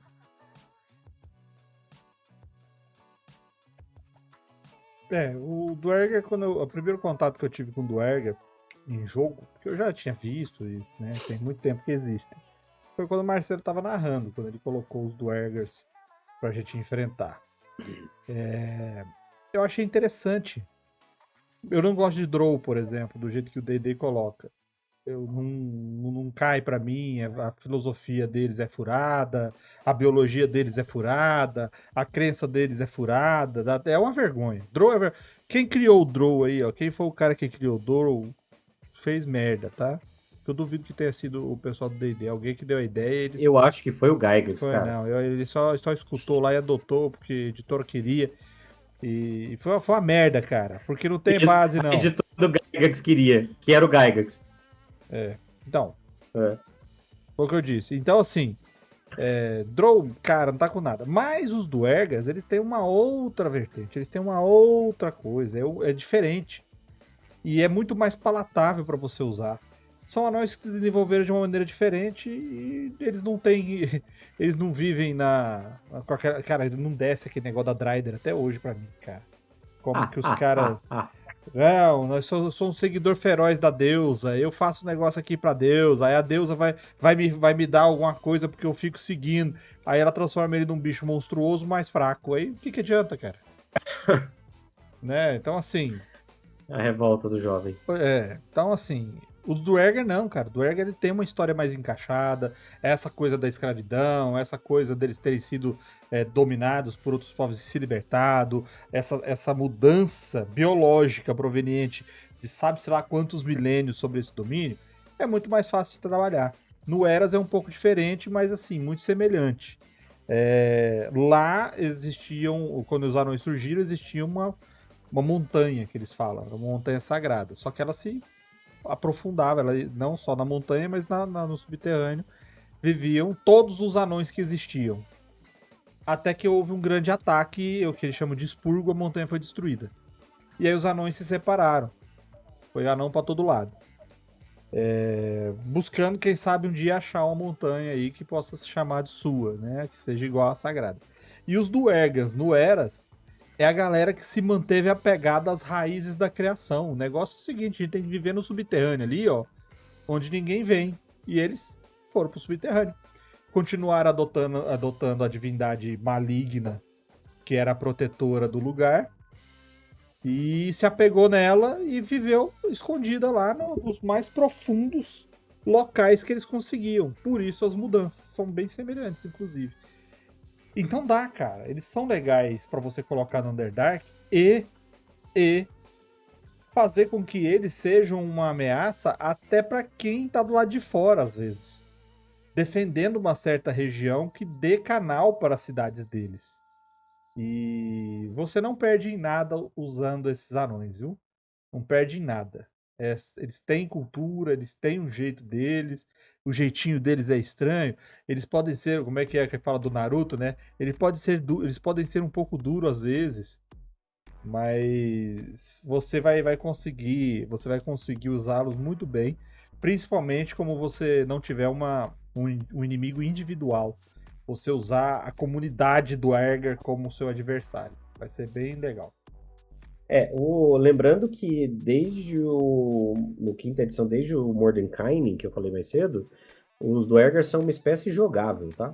Você pode fazer uma linhagem de anões que você tem. Na verdade, eles, eu acho que eles aparecem primeiro no Mordenkainen, no tomo dos inimigos de Mordenkainen, depois ele é atualizado no Mordenkainen e apresenta os monstros do multiverso. E aí ele, na versão inicial dele, ele é um anão extremamente preparado para porradaria. Ele é mais preparado para porradaria até do que o resto. E aí, basicamente, o que acontece é que você ganha, em relação aos anões normais, né? Você ganha uma visão do escuro superior. Então, se um anão normal vê no escuro até 30 feet, né? 18 metros. 18 metros. O do Erger vê 36. E aí ele tem uns bônus, mas aí eu acho que são os mesmos bônus contra... Não, ele tem, além do bônus contra veneno, ele também tem bônus para testes contra Charmed ou paralisado e contra ilusões, então isso é bem forte. E mais a invisibilidade e a mudança de tamanho. Ele tem as duas magias que ele pega no terceiro nível, que são o crescimento e a invisibilidade. Que ele ganha um uso por dia. Aí você paga isso com a sensibilidade à luz do sol, né? Então se você estiver... mas essa sensibilidade eu acho ela até xoxa comparada ao que ela poderia. Porque na verdade a única coisa que acontece é você tem desvantagens em ataques e testes de percepção que dependam da visão se você tiver na luz do sol. Se você tiver em situação de luz do sol. Então, sei lá, eu acho que se você fizer um anão que não dependa tanto de ataque, um anão mágico, um Duergar mágico, me parece um combo razoavelmente forte. Vou só me corrigir aí que aqui no chat a gente conversa, você não tá vendo o chat, né? Você tá vendo, o troço não é ao vivo. Vem ver ao vivo que você participa do chat. Que tá falando, eu falei errado, eu falei o inverso. É que quando o anão não é beneficiado pela dele, ele é punido pela deusa, ele vira uma criatura mais forte. Não é o benefício, é o Drow. É o Drow. O Drow é punido. Eu estava falando ao contrário de novo, que é pra corrigir do avesso. Foi o papo de mesa que a gente teve sobre criaturas ridículas e a gente falou do Dryder justamente por causa disso. Exatamente. Que a punição deixa o Drow mais forte. E que a única coisa que a diferença é que os Dryders passam a ser assexuados. Que tem muita gente também que vê vantagem nisso.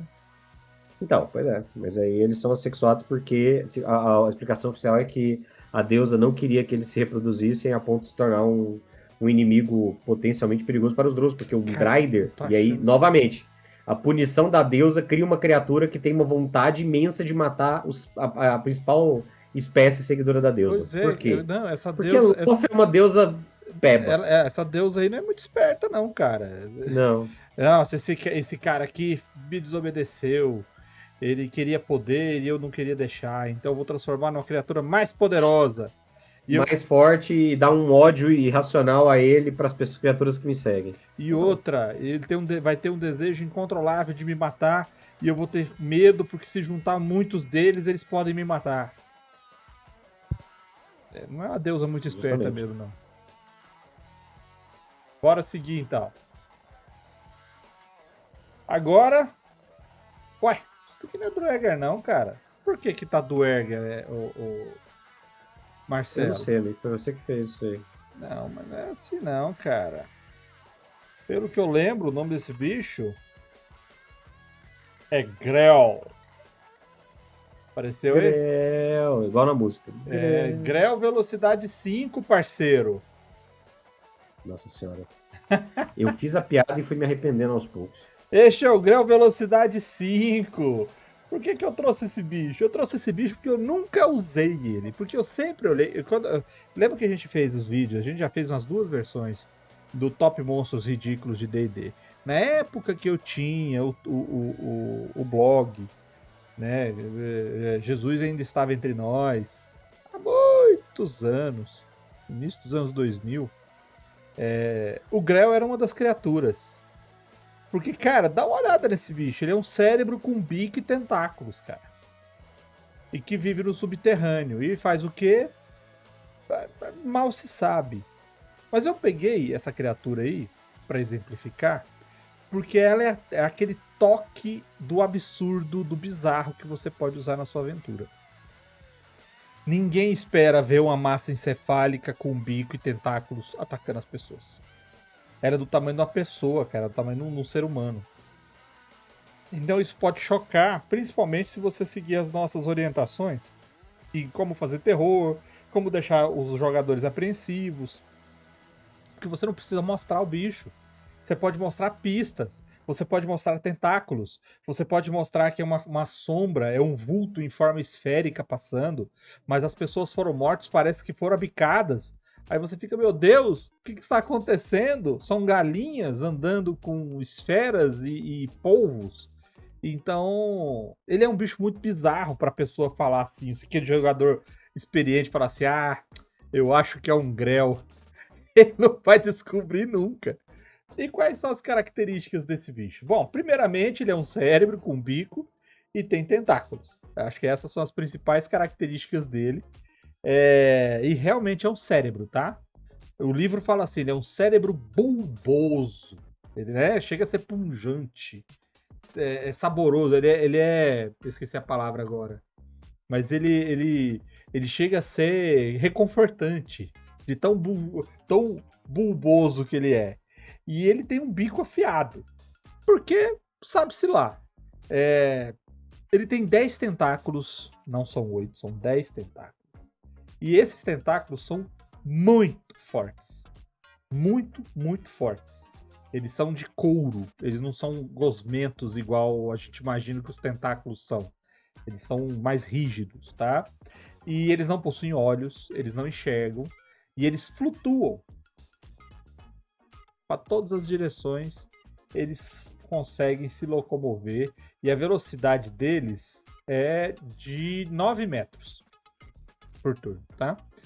Se eles estiverem rente ao chão, eles são mais lentos. Mas quando eles estão realmente flutuando, né, voando, é 9 metros de deslocamento. O grande legal dele é que ele tem uma associação muito boa com eletricidade, a ponto deles conseguirem, e audição também, a ponto deles conseguirem escutar de longe e perceber a presença de criaturas naturais de muita distância. Eles conseguem ver se tem objetos metálicos, eles conseguem ver se tem objetos mágicos, e ele também consegue manipular a eletricidade, que é o que faz eles flutuarem, tá? Se você atacar ele com eletricidade, seja natural ou seja mágica, não vai surtir efeito. Como ele é um bicho flutuante, não faz barulho, ele é ideal para fazer armadilhas, para fazer emboscadas.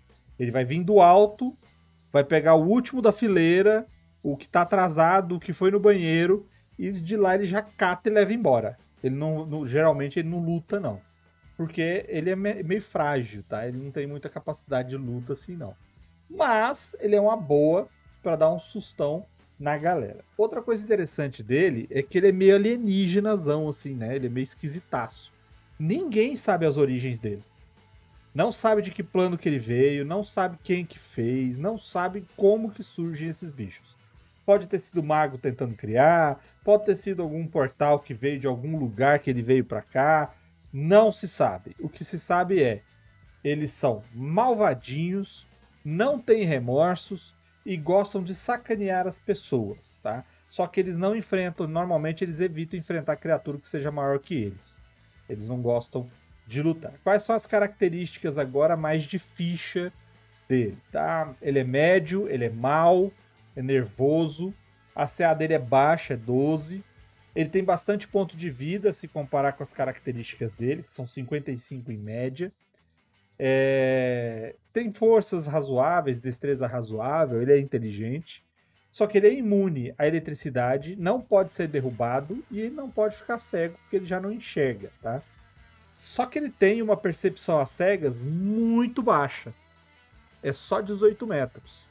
E o nível de desafio dele é 3, ou seja, é para aventuras mais baixas. Ele pode atacar com tentáculo e bico, incluindo no mesmo turno, tá? O ataque dele soma 4. Para acertar, 1d10 mais 2. E se você acertar, você pode fazer. Você obriga um teste de constituição para envenenar o alvo, paralisando ele. E aí a pessoa fica fazendo o teste a cada minuto até ser bem sucedido. Se o Grell atacar agarrando, é CD15 para escapar, tá? É CD15 para escapar, lógico, né? E se ele agarrar, vai ter vantagem nas jogadas contra o bicho. E aí ele pode bicar, que é somar mais 4, 2d4 mais 2, tranquilinho. Então é um bicho legal de você usar, legal de você provocar um sustinho. E principalmente, se você começar a fazer ele atacar no escuro e fazer com que o grupo não consiga ver o que está acontecendo. Eles vão ver o tentáculo, eles vão ver bico, eles vão ver que tem alguma coisa andando, escalando a parede, mas eles não vão conseguir identificar que é o Grell. Meio fora do normal das criaturas que eu trago, mas achei uma boa. Não, ele é uma criatura muito... Eu acho que ele é muito interessante porque ele bate justamente em parte do que a gente estava falando, né? Ele tem esse visual aberrante. Existe uma linha de que eles são originários. Você falou que ninguém sabe de onde eles são, mas tem uma linha de pesquisa que eles falam de que eles seriam diretamente originários do Farhelm, que é aquele plano que eu falei, de onde vieram os Mind Flayers, de onde vieram os Beholders, etc. Então, isso que é o mais alienígena possível. Toda vez que você vê alguma coisa que é extremamente alienígena no D&D, ela vai ser ou originária do Farhelm ou ela vai ter algum tipo de relação com o Farhelm. Algum tipo de influência energética, ou ela vai ser uma criação de criaturas do próprio Farhelm, etc.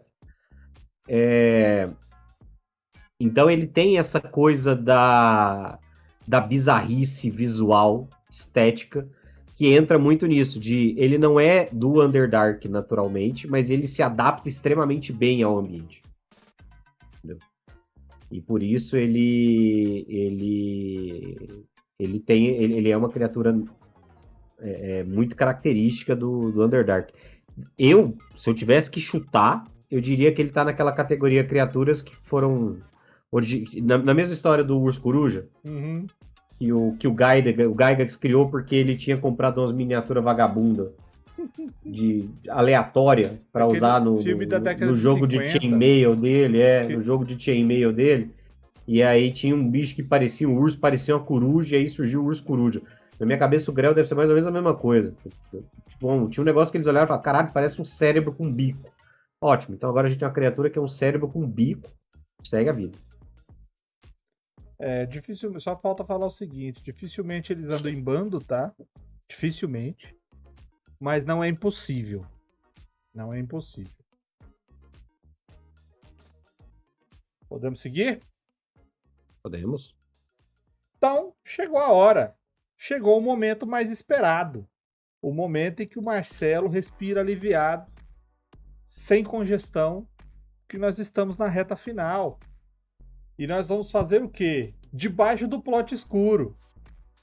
Para quem entende inglês, nós vamos fazer um plotzinho maroto, né? Nós vamos fazer um plotzinho maroto aí para você aplicar na sua mesa e quem sabe aí ter sucesso nessa campanha de Natal. Quem sabe, hein? E vamos começar com o seguinte. Sangue de Mármore. Sangue de Mármore, para quem estava aqui na época do Verde e Púrpura, vai saber do que se trata, mas isso foi bem no começo não, foi ali nos 30% ali do Verde e Púrpura e tomou um tempo considerável da campanha, né? O Sangue de Mármore são os Duergar do universo de Brunchen, da Federação. Então a origem que eu dei para os Duergar é diferente da origem do lore oficial, né? Então, Homebrew. Mecanicamente eu não mudei nada, mas eu atribuí uma outra origem que não passa pelos Mind Flayers nem nada do tipo. No universo de Brunchen, o Sangue de Mármore foram, aí nesse sentido é parecido, eles eram um dos clãs mais poderosos e influentes da cidade de Zufluchten, que é a grande cidade anã do cenário, e eles eram o clã referência em engenharia e construções. E aí, em algum momento, essa galera começou a pesquisar arquiteturas antigas e ancestrais que eram encontradas nas explorações que foram descendo. Então, aquela coisa, aí sim, como disse o MH, rolou um dig-dig-ou demais. A galera começou a achar umas ruínas, começou a achar anotações, uns mapas, uns rituais, umas coisas. Isso foi parar na mão do clã e os caras começaram a se interessar por aquilo, começaram a obcecar com aquilo. E aí, eventualmente, quando a cidade, por causa do crescimento populacional, passou a precisar de uma nova necrópole, né? Necrópole, para quem não sabe, é uma versão de cemitério, né? É um local que você utiliza para enterrar os corpos, não necessariamente enterrando, você pode fazer mausoléus que ficam na superfície e tal. E aí os caras se voluntariaram para fazer a necrópole da cidade, né, sem custos, o que talvez deve ter chamado um pouco de atenção. Fizeram tudo ali no Mocó, não deixaram ninguém de fora participar. E aí, quando eles concluem a necrópole, o pessoalzinho mais esperto, que entendia um pouco mais de magia ligado ao governo da cidade, foi lá na necrópole e falou: então, galera, tem alguma coisa errada aqui. Tem coisa estranha aqui, tem umas energias meio bizarras, a gente não sabe o que está acontecendo não, mas esses prédios aqui não estão legais não. E aí, eventualmente, rolou uma investigação do conselho da cidade e, eventualmente, eles descobriram que o Sangue de Mármore tinham avacalhado o processo, tinham feito um monte de rituais, incorporado conhecimentos ali de espécies abissais, de demônios e outras coisas, no processo de construção da necrópole como uma maneira de agrupar, de reunir energia necromântica. E eles tinham começado a mexer com necromancia, fazendo os encantamentos em busca de poder ali. Corromperam o local inteiro. Aí o conselho da cidade olhou e falou: então, não dá pra gente enterrar ninguém nessa merda aí. E aí a punição do clã foi ser banido. Né? A necrópole foi selada, né? O clã foi todo expulso para a necrópole. Todo mundo foi expulso da cidade, colocado na necrópole, e a necrópole foi selada em relação à superfície. E aí, desde então, isso era vigiado. Então, dali os caras só tiveram como ir para baixo. Dali da necrópole era dali para frente para o Underdark. Então, os Sangue de Mármore são... A ideia para você utilizar eles, caso você queira, é ser uma versão dos Duergar que, na verdade, tem uma vinculação muito mais forte com a necromancia, né, com entidades que eram originalmente desconhecidas. Então você vai ter, em termos de classes, você não vai ter clérigos, você vai ter mais warlocks, né? Você vai ter os clérigos que você tiver são clérigos de necromancia, de Deus, dos próprios deuses anões que os Duergar seguem. Existe um pedaço de panteão anão maligno que os Duergar seguem, mas eles também vão ter muito pacto com divindades ou com demônios e diabos, que vão dar a eles poderes necromantes específicos, né? Esses poderes psíquicos que eles têm são associados, né? As imunidades, tudo aquilo mecanicamente que os Duergar têm, são vinculados a essa origem, né? A essa dinâmica do casal, do clã com as entidades com as quais eles se juntaram. E eles são extremamente vingativos em relação aos demais anões. Né? Eles têm, mais do que outras espécies da superfície, eles odeiam muito os anões, porque eles consideram todos os anões traidores que impediram eles, que expulsaram eles por conta desse interesse deles por conhecimento legítimo que poderia dar poder, etc. Então, os Duergars desse cenário, né, o Sangue de Mármore, são essa linhagem mais necromântica e menos... eles são guerreiros, vários dos aspectos permanecem, mas eles têm uma ganância mais por poder e conhecimento do que material, né? Os objetivos, os objetos, o dinheiro, tudo que eles tiverem em relação a isso, na verdade, serve como ferramenta para atingir mais poder, né? A ganância deles é mais na linha de poder do que de bens materiais. Eu achei bacana toda a descrição que envolve os Dwergas que o Marcelo tá narrando, né? O Sangue de Mármore. Ficou bem poderoso se você pensar em relação ao cenário. E é por isso que eu tava falando, né? Que você não se arrepende se você utilizar como um grupo, como um coletivo. Porque na pior das hipóteses vai ser um elemento de cenário, entendeu? E se você consegue fazer com que isso funcione na mesa, ele não é um elemento que você simplesmente vai colocar aqui e acabou. Você sempre vai ter ele de recurso para qualquer outra coisa que acontecer no futuro da história ou para outras histórias. Eu acho bem interessante. A ideia de ser uma necrópole cria o ambiente em volta dessa característica. Por isso que o Marcelo falou, eles são muito ligados na necromancia e tudo mais. E a necrópole, ela é um elemento que vai saltar isso, porque mesmo aquele que é o guerreiro, o bárbaro, e ele tá ali no meio do negócio e tal, ele vai ter como base do seu comportamento um comportamento ligado à necromancia, um respeito ligado a essas energias, aos espíritos, aos mortos, etc e tal. Eu acho bacana, cara, eu acho bacana. Tanto que quando eu fui narrar lá pro pessoal os Dwergers, eu peguei muito dessa história que você narrou. Eu ambientei muito nesse sentido. Das construções poderosas, das coisas funcionais e do estilo deles de agir. Ligados muito à necromancia e ligados muito ao desejo de ter poder ao invés do dinheiro. Tanto que eles estão lá no Underdark, enfiados no fundo do pio da terra, procurando uma fonte de poder, e não ouro e tesouros. Exatamente. Que é a galera... E bate muito com a ideia do Lower Dark, como essa coisa que a galera não quer ir porque tem coisas muito poderosas, sombrias e perigosas lá, e aí sempre vai ter alguém que vai olhar pra isso e falar, então, na verdade, é pra lá que a gente tem que ir. Tipo, vai ter a galera que vai falar, então, se lá que tá o poder, é lá que a gente tem que ir. Não é evitar lá, é o contrário. Exatamente. Então vai lá. Vai fazer espeleologia. Ó, menção honrosa aos Hoppers, não sei se você vai falar, mas saudades. Não vou falar não, mas... Então fica aí a menção honrosa, saudades. Vamos seguir. O último plot. A Zona Morta. Esse plot aqui não é um plot para nível alto não, tá?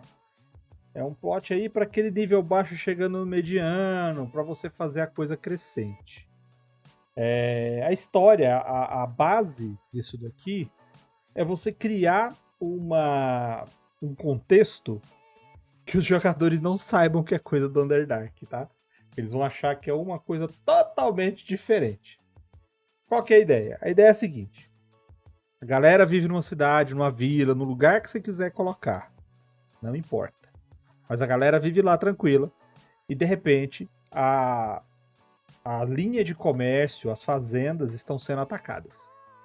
Estão sendo atacadas por quê? Estão sendo atacadas por bicho que não devia estar na superfície. Estão sendo atacadas por bicho que era para estar no subterrâneo ou dentro de caverna. Ou seja, aranhas,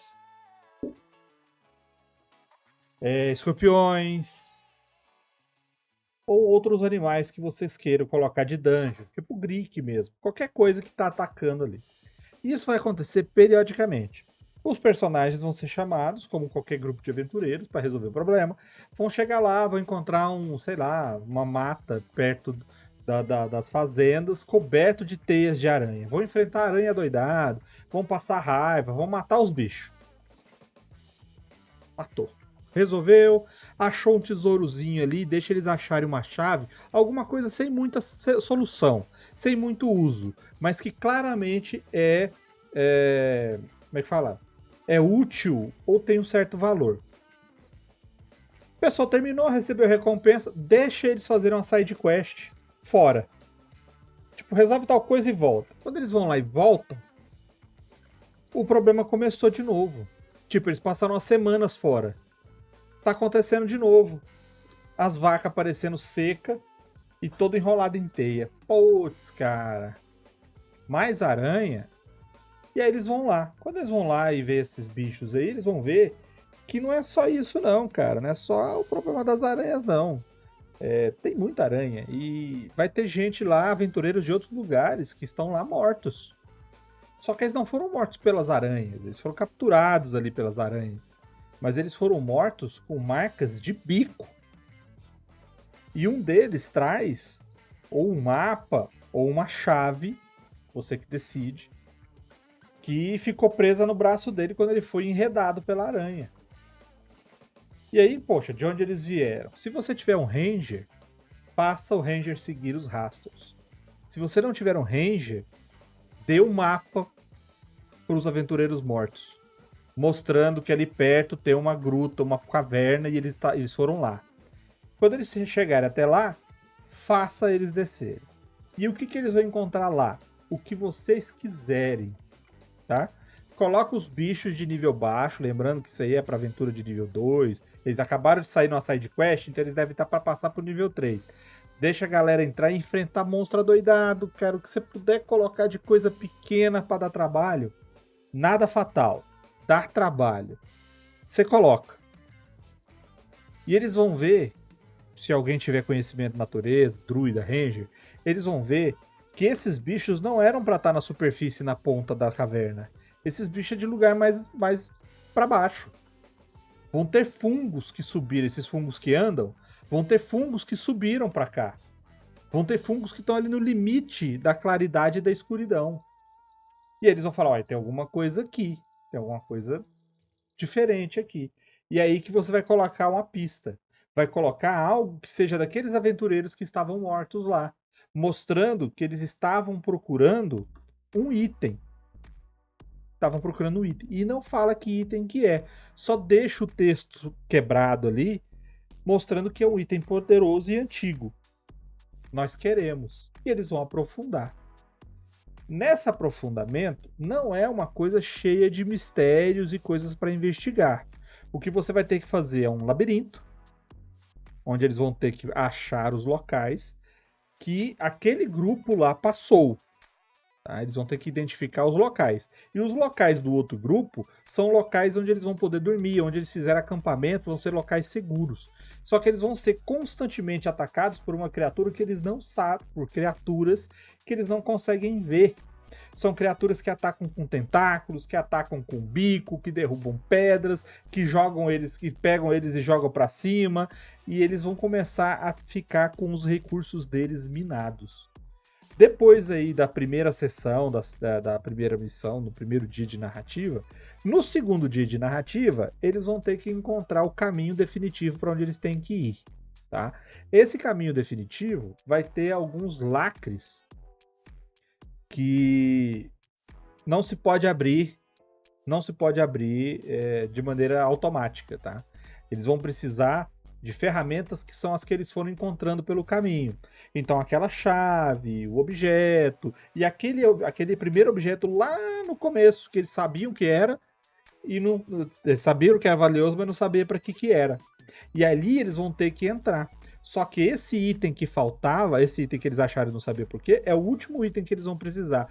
Ah, vendemos. Eles vão ter que voltar para pegar ele de volta. Eles vão ter que pegar de volta. Por quê? Porque vai ser uma porta que vai abrir uma câmara, que é uma caverna, que é essa daí, que vocês estão vendo na imagem. E lá tem uma pedra mágica. Essa pedra mágica é uma pedra que abre portais. Para onde? Não se sabe. Não se sabe. Mas é uma magia poderosíssima. E lá dentro tem os Grells. E aí você põe a quantidade que você achar necessária para dar desafio para eles, tá? Qual que é a ideia? A ideia é que essa pedra mágica, ela está pulsando. Ela está pulsando. Pulsando de uma energia que eles desconhecem. Só que à medida que eles estão lá, que eles ficam lá, você pode fazer a cada turno, a cada 2 turnos, ou fazer que a coisa acelere, tipo, a cada 5 turnos, a cada 4 turnos, a cada 3 turnos, a cada 2 turnos, a cada turno, você joga um dado, um D6, para que o local emitam raios como se fossem relâmpagos elétricos que percorrem o lugar, tá? Você pode falar assim, se der 6 tem, se der 5 ou 6 tem, você decide. E aí, lógico, ele vai ser um dano pequeno, tipo 1 de dano e tal, mas vai acontecer. E os Grells são imunes a isso. E quanto mais os Grells atacam, mais nervosos eles ficam, mais a pedra fica ativa. Até o ponto dessa pedra começar a montar um portal. Ela começar a abrir o portal. E aí eles vão perceber que quanto mais violentos os Grells ficam, mais o portal fica maior. Eles vão ter que matar esses Grells. Se o portal ficar a ponto de ver o que tem do outro lado, você pode colocar uma descrição de um local totalmente disforme, diferente, com arquitetura não euclidiana, vamos falar assim, né? Eu não consigo entender porque a geometria não é euclidiana. Quando eles vêm do lado de lá, eles veem que tem um grande Grell vindo e eles têm que matar os que estão aqui. Quando eles terminarem de matar esse último Grell que tem aqui, essa pedra vai desligar, os raios vão cessar e o portal vai fechar. Eles não vão saber o que fazer com essa pedra. Você pode deixar ali uma incrustação num pedaço de rocha, ou ter ali algum manuscrito perdido nesse lugar, com a recompensa deles, e dizendo que essa pedra aí é um elemento que é feito por um mago, que você vai inventar o nome, que ele estava tentando atingir a imortalidade, indo para um plano da imortalidade. E aí eles podem fazer com essa pedra o que eles acharem que precisa. Eu sugeriria você guardar essa pedra com eles, para que ela seja um próximo gancho de história lá para quando eles estiverem com 10, 12 níveis. E aí você volta com essa história do mago e faz ele ir para outros planos para eles inventarem. Inclusive você pode fazer nas suas aventuras uma maneira de que essa pedra seja acionada para que seja possível ir para diferentes planos. Então, a cada arco de história, eles podem usar isso como recurso para escapar, para fugir. Um poderzinho que você deu para eles. Tipo, o mago consegue usar uma magia em cima dessa pedra de nível muito mais baixo, mas mesmo assim consegue abrir um portal. E eles escapam. Você tá dando uma vantagem para eles. Só que cada vez que eles usam essa pedra, eles estão aproximando o inimigo para cá. E aí, quando eles chegarem lá em 12º nível, surge um inimigo poderoso porque eles estão usando a pedra. Então é uma história curta que você coloca na sua campanha para que lá na frente essa pedra sirva para você buscar um outro arco e volte a jogar. E por que é zona morta? Porque nessa área onde está a pedra e onde tem essa gruta, nada além dos Grells consegue viver.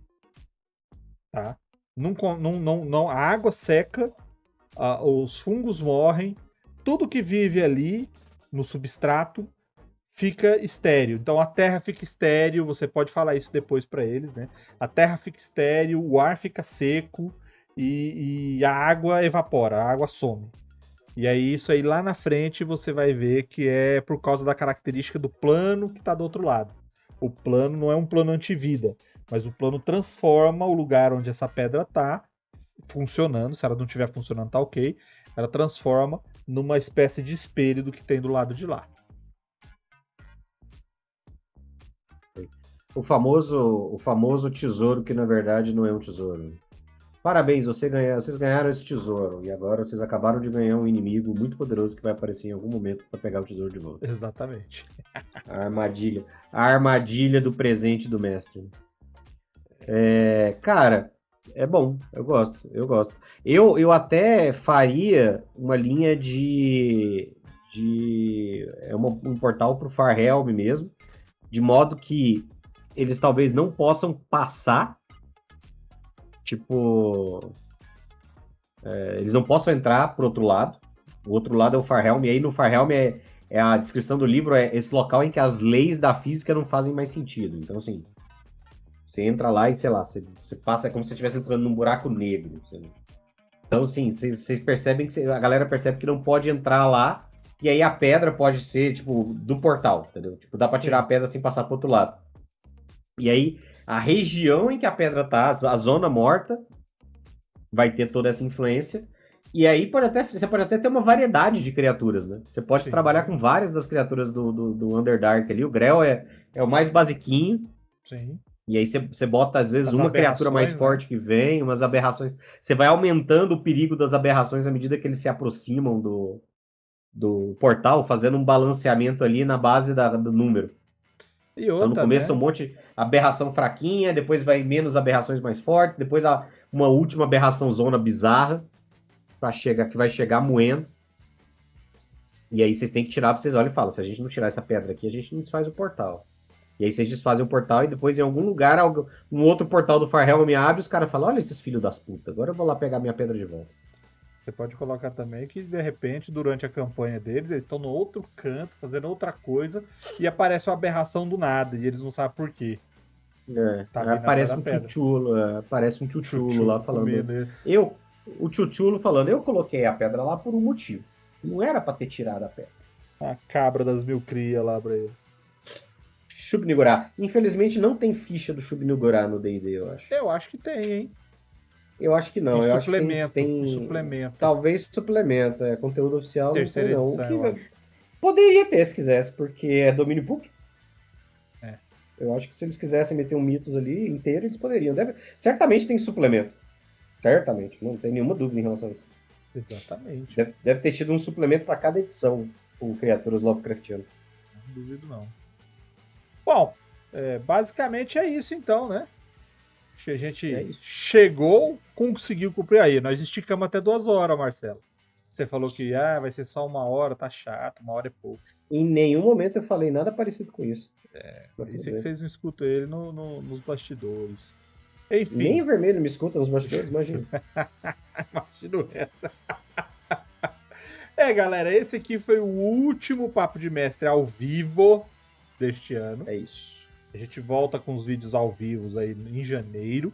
Não se preocupem, YouTube vai ter vídeo todos os dias, se tudo der certo, né? Senão a gente inventa algum jeito. Mas a previsão é essa. Vai sair o nosso concurso cultural, fiquem espertos, fiquem no aguardo. Confia. Vai sair a aventura, a minha aventura pro ano que vem, vai sim, pode ficar tranquilo. Marcelo vai continuar a aventura dele de D&D na 5ª edição. Esse é o momento de ter fé, galera. Todo mundo chegando aí o Natal, Jesus nasceu. Novo. Essa é a hora de falar pra Jesus. Pô, Jesus, agora que você nasceu, podia quebrar essa pra nós aí. Exatamente. Então, no resto, é agradecer pela paciência e pela presença, por assistir a gente. MHG tá sempre aí. MacLeod chegou também de surpresa, já tava fazendo falta aí, mas chegou um pouquinho depois. Pessoal que acompanhou o canal ao longo do ano. Isso, obrigado. Exatamente. Essa foi a 3ª temporada. Lembrando aí, só para dar uma ideia, nós estamos aqui na Twitch. Nossos Papo de Mestre vão pro Spotify, vão pro YouTube, os cortes vão pro YouTube. Nós temos livro na Amazon e promessa de ano novo, resolução de ano novo é sair um 2º livro já. Temos nossos projetos de jogos, né? Marcelo tá narrando D&D aqui, é a mesa fixa do canal, é a mesa do Marcelo, que sempre tem uma história. A mesa fixa. Que sempre tem uma historinha de D&D. Vou fazer mais narrativas pro ano que vem, mistério de novo com certeza, talvez Ordem Paranormal, talvez Eras, né? Que eu prometi, foi pro MHG, eu acho.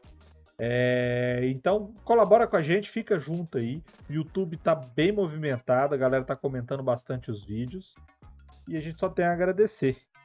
Então, muito obrigado muito obrigado por acompanhar o ano inteiro. Exatamente. E nessa retinha final aí, um bom Natal para todo mundo, um feliz ano novo, que tudo se realize no ano que vai nascer. Que vai nascer. Se você não entendeu essa referência, você precisa dele mesmo. Exato. Você já sabe. Arcabouço cultural. Muito dinheiro no bolso e saúde para dar e vender. Hoje- Aliás, cara, nós fizemos referência aqui hoje. Não foi uma nem duas, não, hein?